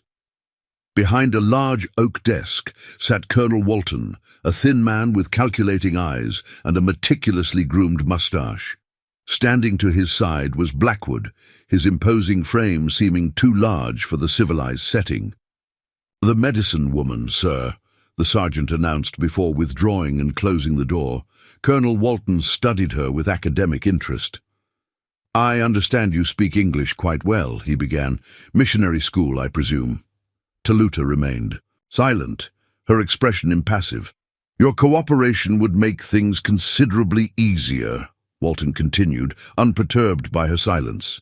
"For yourself and your people." "What do you want?" Taluta finally asked, her voice steady. Walton smiled. Thinly, direct, good. He leaned forward, steepling his fingers. "I have a proposition. Your knowledge of native remedies could be valuable to the fort's medical officer. In exchange for your assistance, you would receive better accommodations than your companions, perhaps even certain privileges. You ask me to heal the men who imprison my people?" The question contained no hint of outrage, merely clarification. "I ask you to be practical," Walton replied. "The future of the Apache in this territory is already determined. Individual choices now only affect how comfortably one lives within that future." Blackwood shifted impatiently. "Don't waste time negotiating with her, Colonel. These people only understand force." Walton raised a hand for silence, his eyes never leaving Taluta. "Consider your options carefully. Tomorrow, the men will be transported to the Riley Creek mines. The younger women and children will go east to the Indian schools. The rest," he trailed off meaningfully. "Labor is always needed on the frontier." Taluta absorbed this information, her heart sinking even as her face remained impassive. Riley Creek was notorious. Few survived its punishing conditions for more than a year, and the so-called schools were designed to erase Apache identity, language, and culture. "My daughter," she said suddenly, "Nahimana, she was not among those captured." A flicker of annoyance crossed Blackwood's face. "She helped the deserter and another prisoner escape. They won't get far." Hope surged within Taluta, carefully concealed behind her stoic expression. If Nahimana was free and with allies, perhaps, there was still a chance. "I will consider your offer," she told Walton, buying time. "I must pray for guidance." Walton nodded, seemingly satisfied. "You have until morning. After that, the wagons leave, with or without you on them." He gestured. "To the guards. Take her back." As they escorted her across the yard, Taluta spotted a familiar face among the male prisoners being marched to a work detail, Elder Hanska, his weathered face bearing fresh bruises, but his eyes alert. Their gazes met briefly, a wealth of communication passing between them in that instant. Back in the holding pen, the women gathered around her eagerly. "What did they want?" asked Kimi, a young mother whose infant had been taken from her upon arrival. Taluta relayed the conversation in hushed tones, including the critical information about their planned separation and transport the following day. "They wish to divide us," she concluded. "Our strength is in our unity. What can we do?" Another woman asked, despair evident in her voice. "We have no weapons, no means of escape." Taluta's expression hardened with resolve. "We have our minds, our spirits, and knowledge they do not expect us to possess." She glanced meaningfully at the youngest woman. "Tonight several of you will fall ill with great drama. When they come to investigate, we will have our opportunity." Understanding dawned in their eyes. It was a desperate plan, but desperation was all they had left. As darkness fell over Fort Stanton, Taluta led the women in prayer, their voices a low murmur that the guards dismissed as harmless native superstition. In reality, she was preparing them for what lay ahead, assigning roles, establishing signals, strengthening their resolve. "My daughter comes," she told them with quiet certainty, "but we must be ready to seize our own freedom when the moment arrives." Miles away, in the darkness of Jeremiah Wade's mountain cabin, Nahimana awoke suddenly from a troubled sleep, her mother's voice echoing in her mind as clearly as if she stood beside her. She rose silently, moving to the window where the storm still raged, though with lessening fury. Dawn would bring choices, whether to trust Wade, how to proceed against seemingly impossible odds, what sacrifices might be necessary. But of one thing she was certain: her mother was alive and fighting in her own way. That knowledge hardened Nahimana's resolve like steel in fire. In the fort's holding pen, Taluta gazed at the rough planks above her, sensing her daughter's determination. Across the miles that separated them, a faint smile touched her lips. Blackwood and Walton believed they had captured broken victims, resigned to their fate. They would soon discover they had caged warriors instead. As the night deepened, Kimi began to moan, clutching her stomach in apparent agony. Other women gathered around her, their cries of concern gradually rising in volume. When the performance reached its peak, a guard finally banged on the door. "What's all that racket in there?" he demanded. Taluta approached the door, her expression grave. "The young mother is very ill. Without her child, her milk has poisoned her blood." The guard hesitated, uncertain. "I'll get the sergeant." As his footsteps receded, Taluta turned to the women with fierce determination. "Prepare yourselves," she commanded quietly. "Tonight, we begin our resistance." Outside, the storm that had raged over the mountains finally broke over Fort Stanton, as if nature itself had aligned with their cause. Thunder rattled the thin walls of the holding pen, and in its rolling echo, Taluta heard the ancient drums of her people, calling them to courage, to defiance, to survival. Morning arrived with unexpected clarity at Wade's cabin, the storm having spent its fury during the night. Nahimana stood on the porch, watching the sun illuminate the valley below, turning raindrops on pine needles into countless tiny diamonds. "Storm cleared faster than I expected," Wade commented, joining her with 2 steaming cups of coffee. He offered one to her. "Your window of opportunity just narrowed." "What do you mean?" Nahimana asked, accepting the cup cautiously. Blackwood's men would have waited out the storm at Devil's Bridge. They'll be moving again within the hour. Wade leaned against the porch railing, and the supply wagon leaves for Fort Stanton at noon. If your people are being transported to the mines today, that's your only chance to reach them before they're gone. Nahimana's gaze sharpened. What supply wagon? Weekly provisions from Dawson's trading post, Fort Contract. Wade sipped his coffee. Army's too busy playing Indian hunter to farm their own food. Inside the cabin, Mason and Kitchi were gathering their meager supplies, their voices drifting through the open door as they debated their next move. Mason's condition had improved dramatically under Wade's care. His movements still stiff, but no longer life-threatening. You know a great deal about fort operations for someone who claims to keep his distance, Nahimana observed. Wade's eyes crinkled slightly at the corners. Knowledge is survival out here. He straightened, setting down his empty cup. I've made a decision that my better judgment is screaming against, which is, I'm going to help you. He raised a hand to forestall her response. Not out of charity or sudden moral awakening. Blackwood and Walton have been expanding their operation. Eventually, they'll come for this mountain too. Before Nahimana could respond, Mason and Kitchi emerged from the cabin. Mason's eyes narrowed suspiciously at Wade. What's this about helping us? He asked. Wade turned to face them. I know a way into Fort Stanton that doesn't involve suicide charges or hopeless frontal assaults. Kitchi crossed his arms. Why would you risk yourself for Apache strangers? I'm not, Wade replied bluntly. I'm eliminating a threat to my peaceful retirement. If that means helping you free your people, so be it. Mason studied his former comrade skeptically. You were never the altruistic type, Wade. Still not, Wade agreed. But I've spent 7 years avoiding entanglement in territorial politics. Now Walton's making that impossible. He gestured toward a detailed map, spread on a table just inside the doorway. You want to save your people or debate my character? The four gathered around the map, a military survey of Fort Stanton and its surroundings far more detailed than anything they could have hoped for otherwise.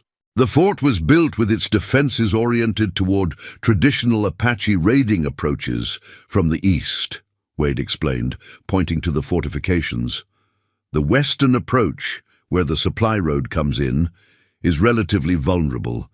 It's guarded but not heavily. How many men does Walton command?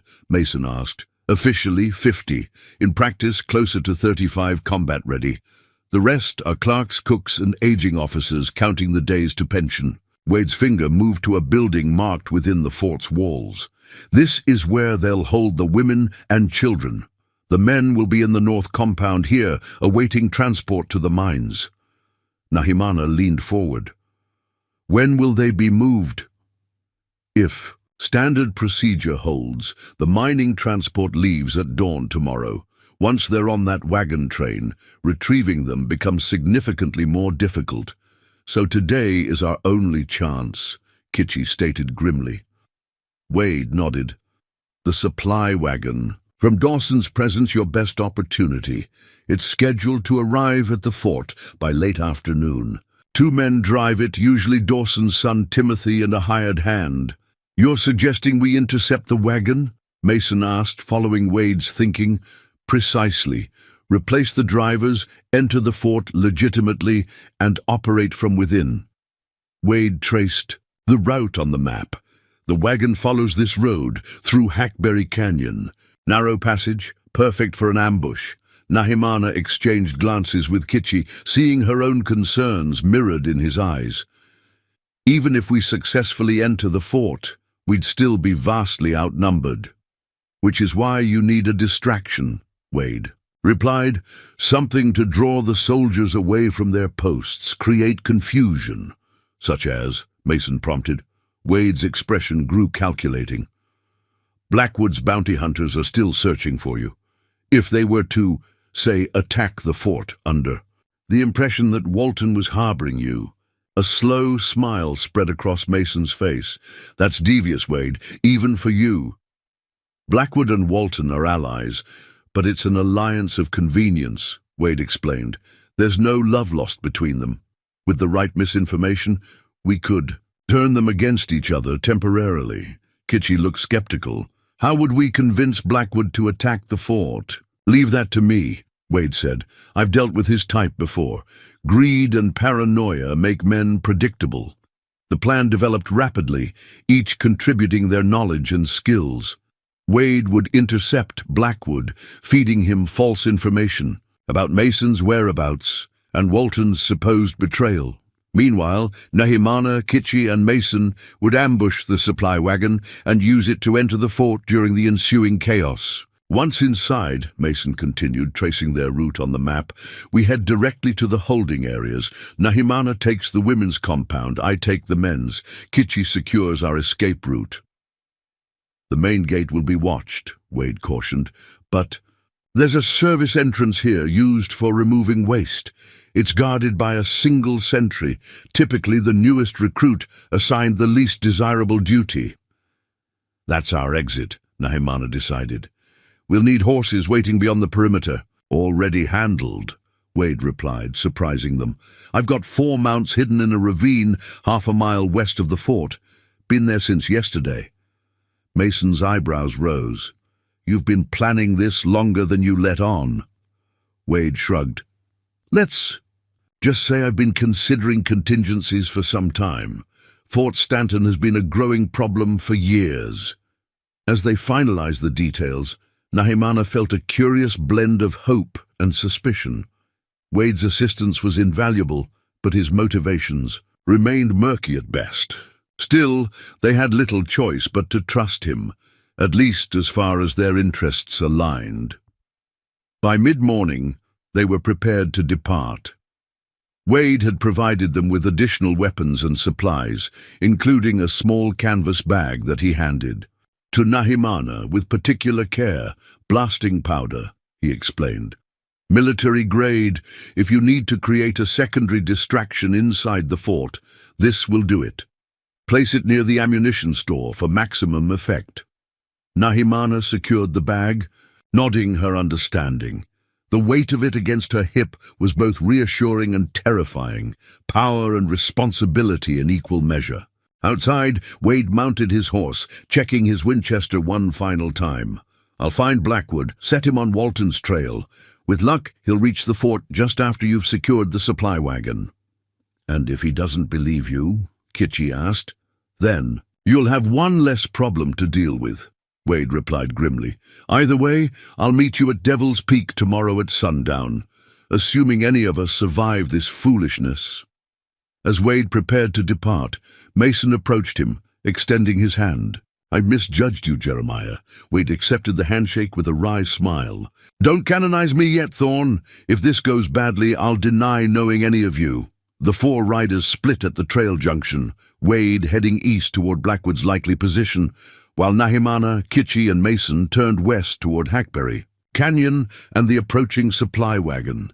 They rode in tense silence, each absorbed in private thoughts about the dangerous gambit ahead. The plan contained too many variables, too many opportunities for failure, but it was the only hope they had of reaching the captives before they were scattered beyond recovery. As they approached Hackberry Canyon, Kitchi scouted ahead, returning quickly with confirmation. The wagon approaches. 2 men, as Wade predicted. They'll reach the narrow passage in 20 minutes. Nahimana dismounted, tying her horse in a sheltered grove. We'll need them alive and unharmed, she reminded. The others, their cooperation might prove useful. Mason nodded, checking his borrowed pistol. No unnecessary violence, but we can't afford hesitation either. They positioned themselves carefully. Kitchi hidden above the trail on a rocky outcropping, Nahimana and Mason on opposite sides of the narrow passage. The plan was simple. Kitchi would startle the horses with a warning shot, bringing the wagon to a halt, while Nahimana and Mason would emerge with weapons drawn, giving the drivers no choice but surrender. The creak of wagon wheels announced the approach of their target. Nahimana pressed herself against the canyon wall, controlling her breathing as the conveyance came into view. a large, canvas-covered wagon pulled by 4 sturdy mules, laden with supplies for the fort. As the wagon entered the narrowest section of the canyon, Kitchi's rifle cracked. The shot struck the ground directly in front of the lead mules, causing them to rear in panic. The driver cursed, struggling to control the team as the wagon lurched to a halt. "Don't move," Mason shouted, stepping into view with his pistol trained. On the driver's hands, where I can see them, Nahimana emerged from the opposite side, her own weapon steady. The 2 men on the wagon seat froze, slowly raising their hands. "This is a mistake," the older driver said, his voice steady despite his obvious fear. "We're just delivering supplies to the fort. We don't carry valuables." "We don't want your supplies," Nahimana replied. "We want your wagon." Understanding dawned in the younger driver's eyes. "You're the Apache woman they're hunting, and you're the deserter." "Perceptive," Mason commented. "Now climb down, slowly." As the men complied, Kitchi descended from his position, quickly binding. The hands with leather straps, neither resisted, recognizing the futility of struggling against armed captors. "What will you do with us?" the older man asked, eyeing them warily. "No harm if you cooperate," Nahimana assured him. "We need information about the fort's routine, how supplies are checked, who you speak with upon arrival." The men exchanged glances before the older one sighed. "Timothy Dawson," he introduced. Himself, reluctantly, "This is my brother Samuel. Our father owns the trading post. Tell us everything," Mason instructed, "and you'll be released once we're safely away." As Timothy began detailing the fort's supply procedures, Nahimana felt time pressing upon them like a physical weight. Each passing minute brought their quarry closer to transport and permanent separation. The most dangerous part of their mission still lay ahead, infiltrating Fort Stanton itself, where 35 armed soldiers and an unknown number of bounty hunters awaited.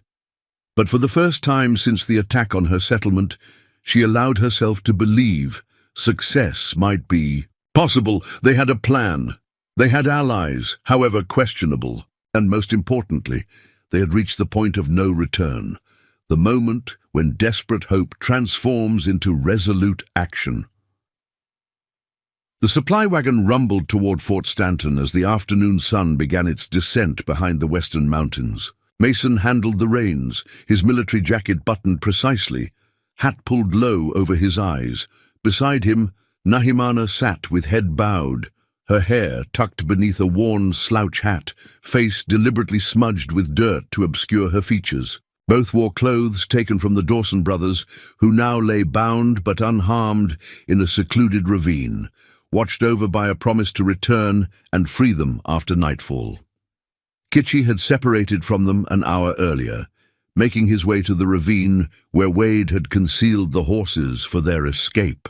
The plan required him to be in position outside the fort's waste exit, ready to assist the captives when the time came. "Almost there," Mason murmured, as the fort's walls appeared in the distance. "Remember, keep your head down. Let me do the—" "In talking," Nahimana nodded, her hand resting near the pistol concealed beneath her oversized coat. Beneath the wagon's canvas, carefully hidden among flour sacks and coffee tins, lay the blasting powder Wade had provided. Fort Stanton loomed larger. With each passing minute, its adobe and timber walls rising from the scrubland like an alien intrusion upon the landscape. The western gate stood open, guarded by 2 soldiers who looked bored and uncomfortable in the late afternoon heat. Mason slowed the wagon as they approached, adopting the casual posture and unhurried manner of a routine delivery driver. One guard stepped forward, rifle held loosely in his hands. "Halt for inspection," he called, more from habit than genuine vigilance. Mason tugged on the reins, bringing the mules to a stop. "Afternoon, Private," he greeted, his voice a careful imitation of Timothy Dawson's casual drawl. "Weekly provisions from the trading post." The guard nodded, approaching the wagon. "New helper?" he asked, eyeing Nahimana suspiciously. "My cousin, "From Santa Fe," Mason replied smoothly, teaching him the routes. The guard seemed satisfied, beginning a cursory inspection of the visible cargo. "Didn't expect you so late. Storm delay you?" "Washed out part of the trail," Mason confirmed. "Had to take the long way around." As the guard completed his inspection, a commotion near the eastern gate drew his attention.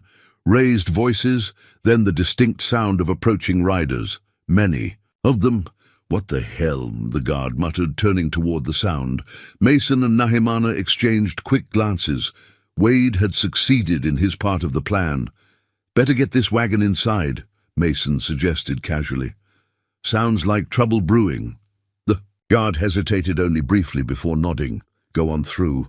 Unload at the usual spot." Mason flicked the reins, guiding the wagon through the gate just as an officer appeared, shouting orders for the guards to take defensive positions.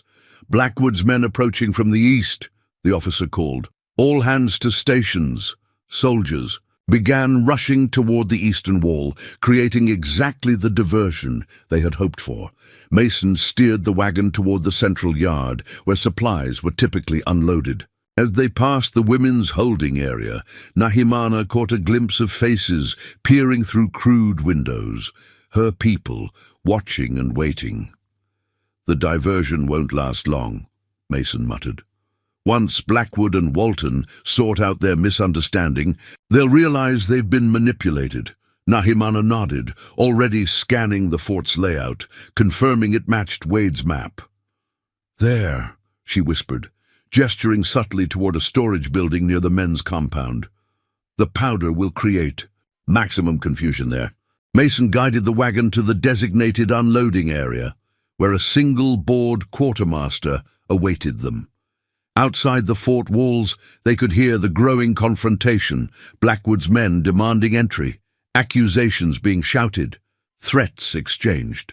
"Good timing," the quartermaster commented as they halted. "Whole fort's going crazy. Blackwood claims we're harboring fugitives or some nonsense." "That right," Mason replied, playing ignorant as he secured the reins. "Sounds serious." The quartermaster snorted.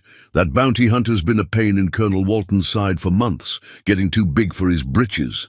He approached the wagon, clipboard in hand. "Let's make this quick. I'm supposed to be at my post with all this commotion."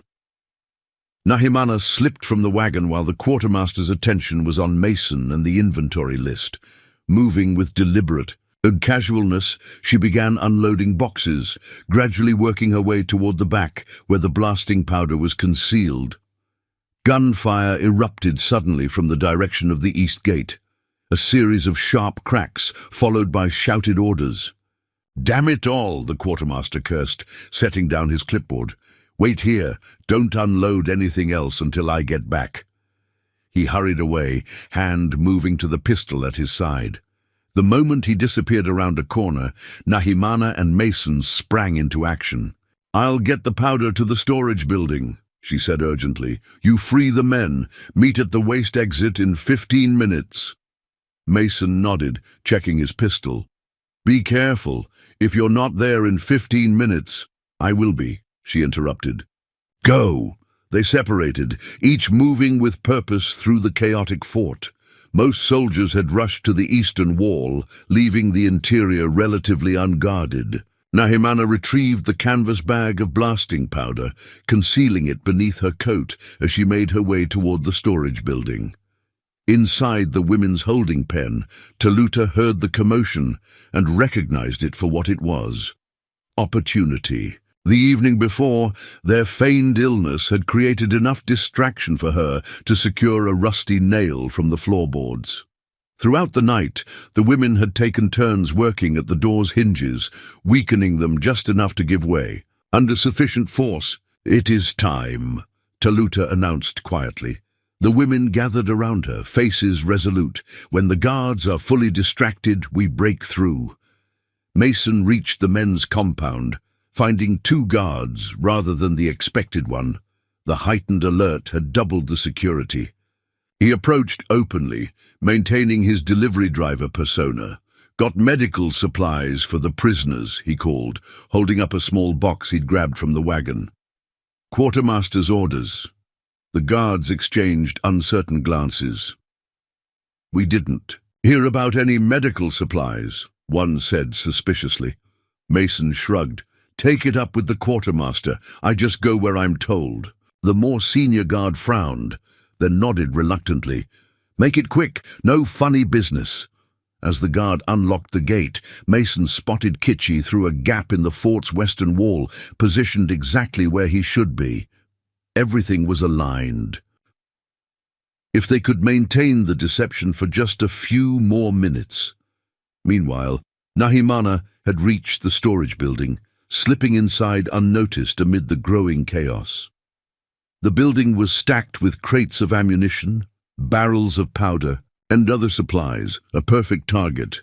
Working quickly, she positioned Wade's blasting powder near the largest concentration of explosive materials, preparing the fuse as he had instructed.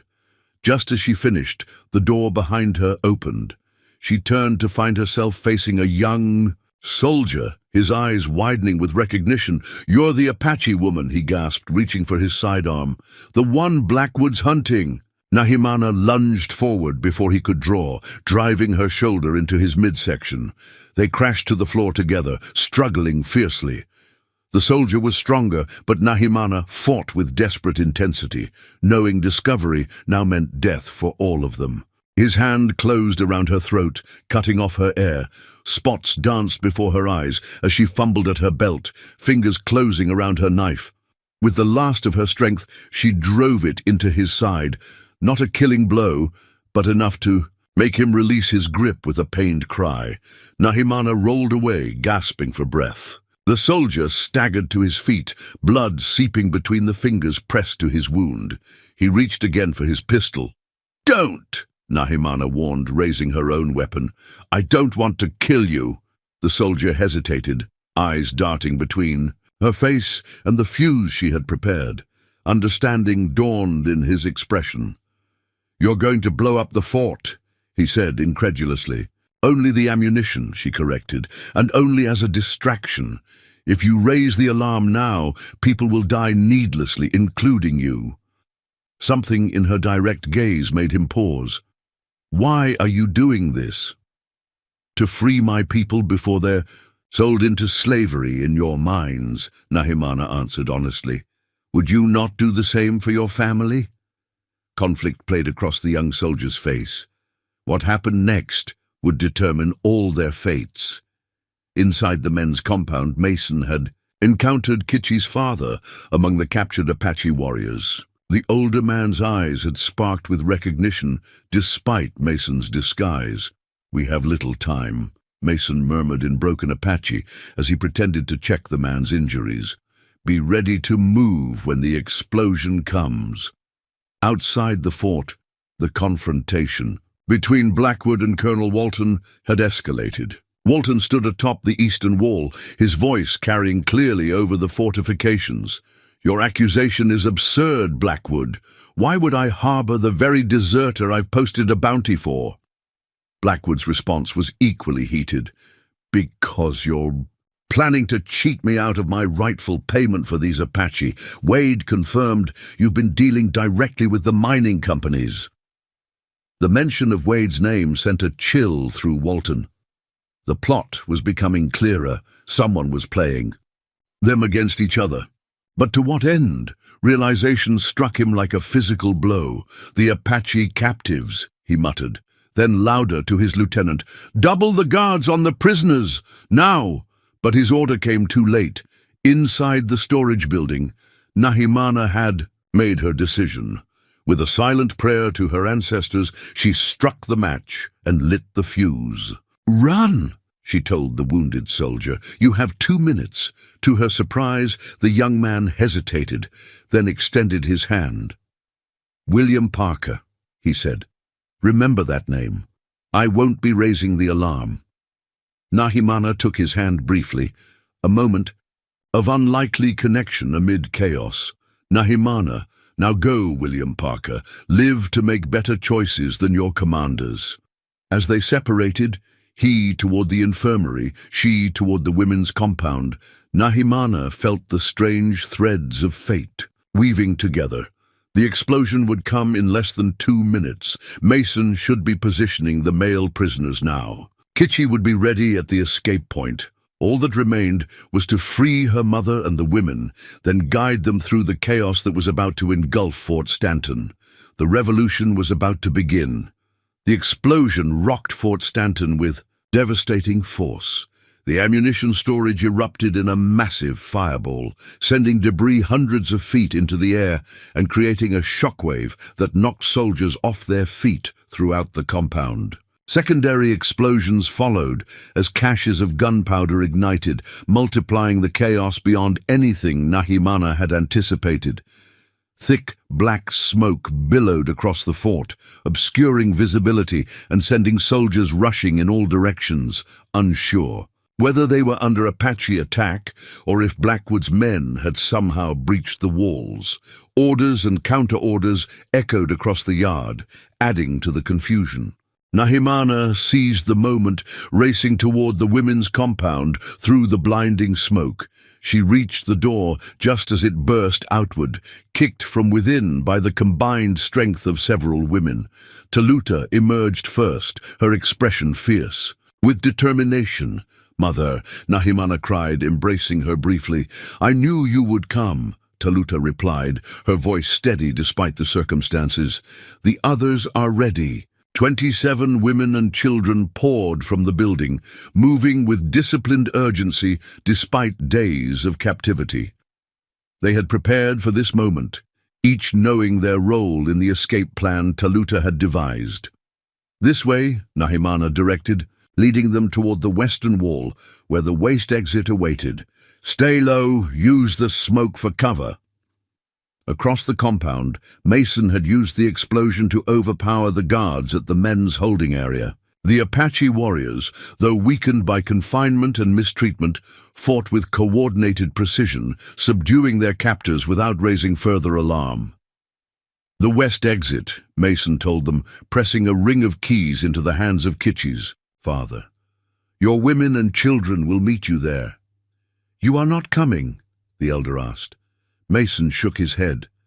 "I need to ensure Blackwood doesn't follow. Go." As the male prisoners slipped away through the smoke, Mason turned toward the eastern gate, where the confrontation between Blackwood and Walton continued. The explosion had momentarily shifted their attention, but both leaders were quickly realizing they had been manipulated. Their temporary feud would soon be forgotten in favor of stopping the escaping prisoners. Meanwhile, at the waste exit, a small gate used for removing refuse from the fort, Kitchi had eliminated the single guard with silent efficiency.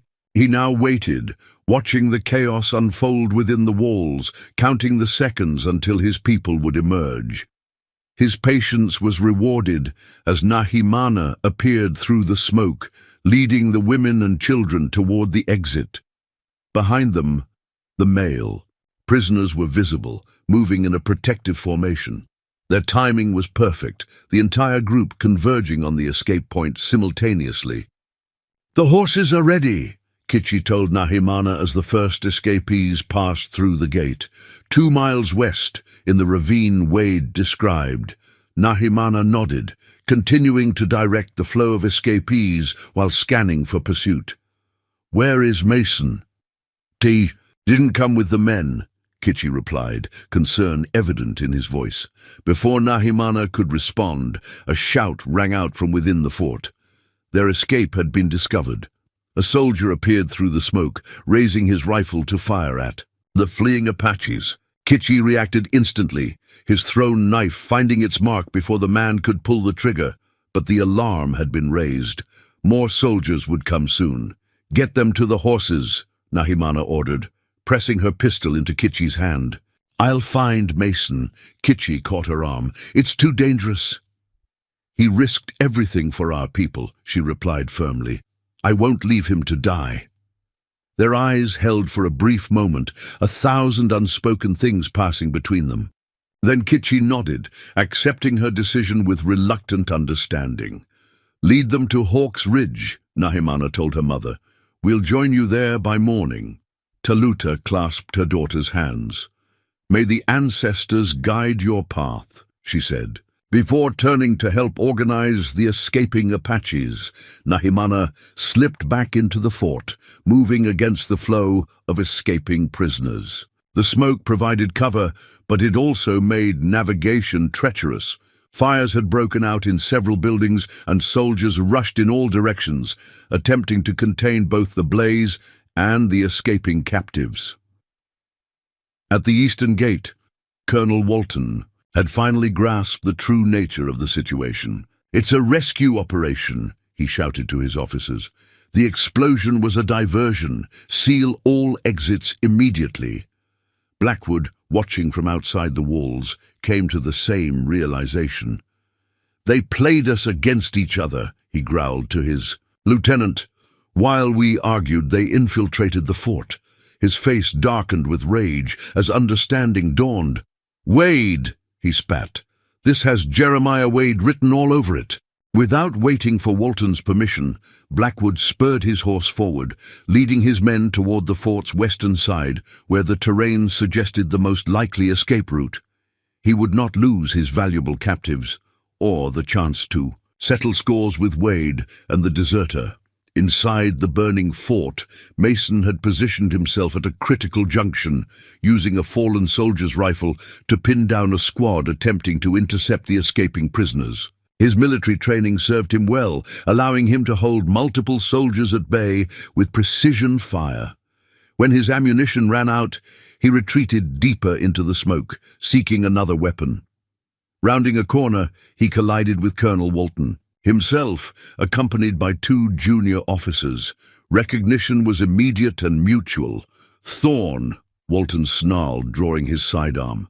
Mason knocked the colonel's arm aside as he fired, the bullet going wide. The two men grappled fiercely, crashing into a burning supply cart. The junior officers moved to intervene, but the cart collapsed, sending burning debris between them and the struggling men.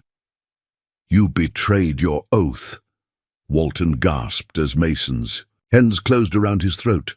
"Your country!" "I honored my oath," Mason replied through gritted teeth, "to protect the innocent from men like you." Their struggle carried them toward the edge of the parade ground, where the smoke briefly thinned. Mason gained the upper hand, driving Walton to his knees with a powerful blow. Just as victory seemed certain, a rifle shot cracked through the air. Mason staggered, a bloom of red spreading across his side. He turned to see a soldier taking aim for a second shot. The bullet never came. The soldier collapsed, a familiar knife buried in his back. Nahimana emerged from the smoke, rushing to Mason's side. "You're hit," she said, examining the wound quickly. "Just a graze," he lied, the pain evident in his voice. "The others?" "Safe, heading for the rendezvous point." She helped him to his feet. "We need to move. Now." Colonel Walton, momentarily forgotten, lunged for his fallen pistol. Nahimana reacted instinctively, her foot connecting with his wrist in a sharp crack that sent the weapon skittering away. "Apache witch!" Walton spat, cradling his broken wrist. Nahimana met his gaze steadily. "Remember this day, Colonel. Remember that your prisoners walked free from your fort, despite all your power. Remember that a single Apache woman helped defeat you."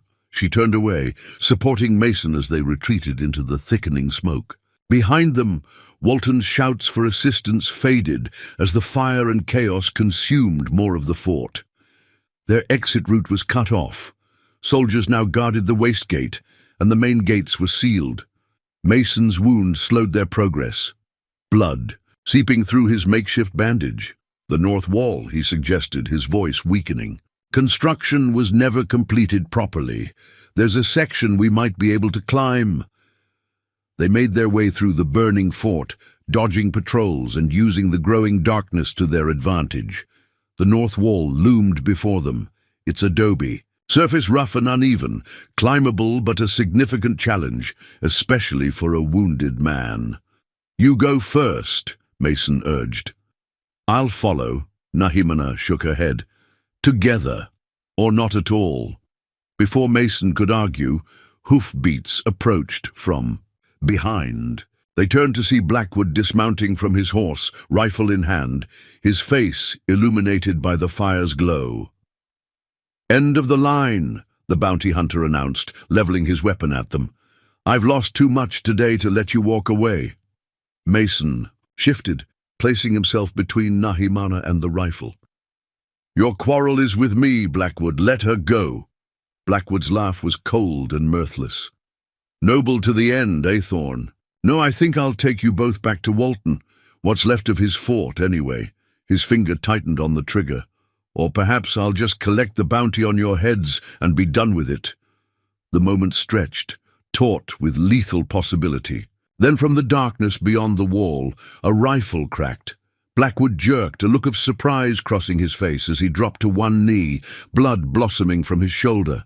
A second shot followed, striking the ground at his feet, forcing him to roll aside for cover. "Go!" shouted a familiar voice from beyond the wall. "Climb, now!" Jeremiah Wade had joined the battle. The night air felt like freedom as Nahimana and Mason scrambled over the north wall of Fort Stanton.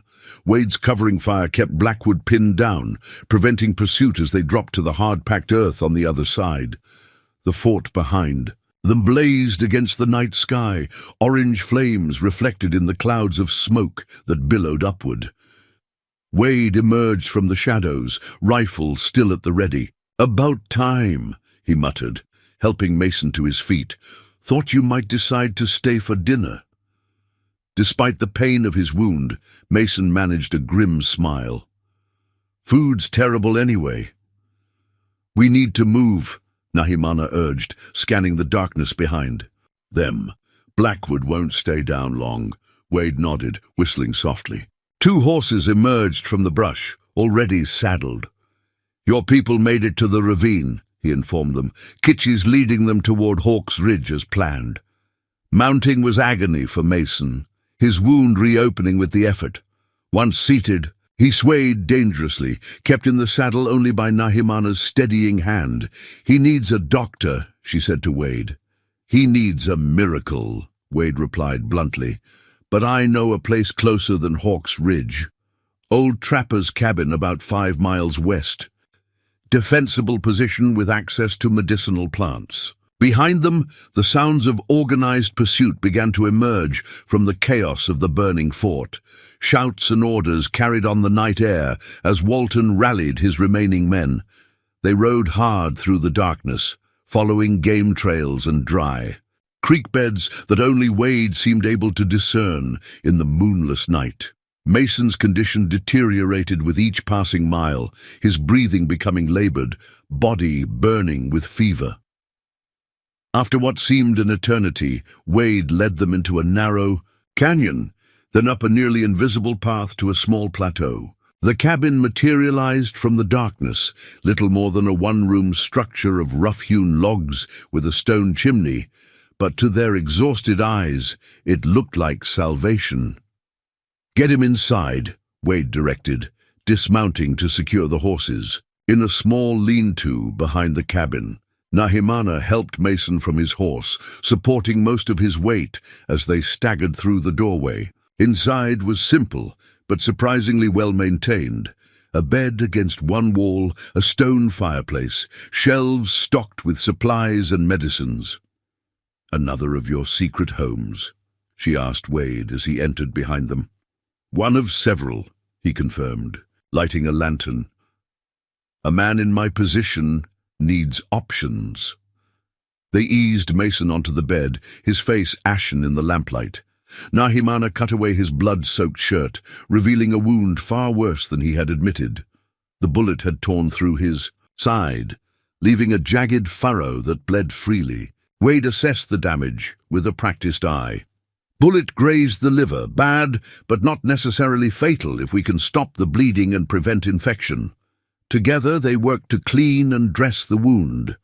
Nahimana recognized many of the herbs and tinctures Wade used, similar to her mother's remedies, though prepared differently. By the time they finished, Mason had fallen into an uneasy sleep, his breathing shallow but steady.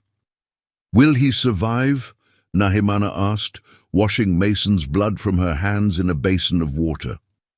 "If he makes it through the night," Wade replied, his usual gruffness tempered with genuine concern. He's strong, and he has something to live for. He glanced at her meaningfully. That matters more than most people realize. Nahimana moved to the cabin's single window, looking out at the star-filled sky. In the far distance, a faint orange glow marked the continuing fire at Fort Stanton. My people will be wondering what happened to us. They're safe for now, Wade assured her. Kitchi knows these mountains better than any of Walton's men. By dawn, they'll be deep in Apache territory where the army won't dare follow, not with the fort in ruins and half their men injured. And Blackwood, Wade's expression darkened. A man like that doesn't give up easily. My shot wasn't fatal. Deliberate choice I'm beginning to regret. Nahimana studied him thoughtfully. You could have killed him. Why didn't you? Complicated. History, Wade replied, his tone making it clear the subject was closed. Through the remainder of the night, they took turns tending to Mason and watching for pursuit. Wade shared what provisions he had, jerky, biscuits, and strong coffee that helped keep exhaustion at bay. As dawn approached, Mason's fever broke. His eyes opened clear and aware for the first time in hours. Still alive, then, he murmured, attempting to sit up. Barely, Nahimana admonished, gently pressing him back. Don't undo our hard work. The others? Safe, she assured him. Thanks to you. A ghost of a smile touched Mason's lips before he drifted back to sleep, this time more peacefully. Wade, who had been watching from the doorway, nodded with satisfaction. He'll make it. Tough bastard always was. The first rays of sunrise illuminated the plateau, bathing the weathered cabin in golden light. Nahimana stepped outside, breathing deeply of the crisp morning air. From this vantage point, she could see for miles, rolling forests, rugged canyons, and in the far distance, the sacred peaks where her people had sought refuge for generations. Wade joined her, offering a cup of coffee. Your people will be at Hawk's Ridge by now, he said. Safe, but facing an uncertain future. The army won't stop hunting them, especially after this. We've survived worse, Nahimana replied. We adapt. We endure. There's another option, Wade said carefully. North of here, beyond army jurisdiction, unclaimed territory where neither Walton nor Blackwood would follow. Good hunting, clean water, defensible positions. Nahimana glanced at him sharply. You know of such a place? Mapped it myself years ago, Wade confirmed. Too remote for settlers, too rugged for the army to bother with. Your people could disappear there, for a time at least. Why would you share this knowledge? Wade's weathered face revealed little. Let's just say I'm balancing accounts for past mistakes. Before Nahimana could press further, the distant sound of hoofbeats reached them. A lone rider approached from the east, following their trail from the previous night. Wade raised his rifle, but Nahimana placed her hand on the barrel. It's Kitchi, she said, recognizing the rider's silhouette against the morning sky. Minutes later, Kitchi dismounted before the cabin, his expression a mixture of relief and exhaustion. I feared the worst when you didn't join us, he said, embracing Nahimana briefly. Mason was wounded, she explained. We couldn't make it to the rendezvous. The others? Safe at Hawk's Ridge, Kitchi confirmed, including your mother. They sent me to find you and to warn you. Blackwood survived. He's gathered what's left of his men and is tracking our people. Wade cursed softly. Persistent devil. There's more, Kitchi continued gravely. A larger army detachment is due at Fort Stanton within days. Walton has sent riders to intercept them, demanding immediate pursuit of all escaped Apache. The implications were clear. Their victory had been significant but temporary. Soon a much larger force would scour these mountains, hunting the escaped prisoners. We need to move our people further into the high country, Kitchi concluded, at least until winter makes pursuit impossible. Nahimana exchanged glances with Wade. Or we could go north, she suggested, beyond army territory. Kitchi's brow furrowed. North? There is nothing for our people there. There is freedom, she countered, a chance to live without constantly looking over our shoulders. Inside the cabin, Mason stirred, awakened by their voices. With effort, he pulled himself to a sitting position. "She's right," he called weakly. "North is your best chance." Kitchi studied them all with obvious suspicion. "And you would guide us there?" he asked Wade. "Out of kindness." "Out of pragmatism," Wade corrected. "What happens after Fort Stanton changes everything. The army won't rest until they make an example of your people, or what's left of Blackwood's. Men finds you first." A heavy silence fell as they contemplated the choice before them. To remain in their ancestral lands meant continuing a fight they could not ultimately win. To leave meant abandoning sacred ground, yet perhaps preserving their people's future. "It is not my decision alone," Kitchi said finally. "The elders must be consulted." Nahimana nodded, respecting the wisdom in his words. "We will present both paths and let our people choose their destiny." As the morning advanced, they prepared to depart. Mason carefully secured on a travois constructed by Wade, provisions packed for the journey to Hawk's Ridge. The future remains uncertain, but one truth stood undeniable. Through courage, sacrifice, and unexpected alliance, they had achieved what many would have thought impossible. Before mounting her horse, Nahimana paused beside Mason. "Why did you risk everything for people not your own?" she asked, a question that had lingered since their first encounter. Mason's eyes, though pained, held steady clarity. "Because boundaries drawn on maps don't determine the worth of human lives," he replied simply, "and because sometimes standing aside is a greater sin than standing between." As they rode away from the cabin, four unlikely allies bound by shared struggle, the mountains seemed to embrace them. Ahead lay Hawk's Ridge and a momentous decision for the Mescalero Apache. Behind them, the smoldering remains of Fort Stanton stood as testimony to the power of resistance and the unquenchable human thirst for freedom. The story of the Apache woman captured by bounty hunters and the lone settler who risked everything to free her would be told for generations, a reminder that even in the darkest times, courage and compassion could prevail against seemingly insurmountable odds.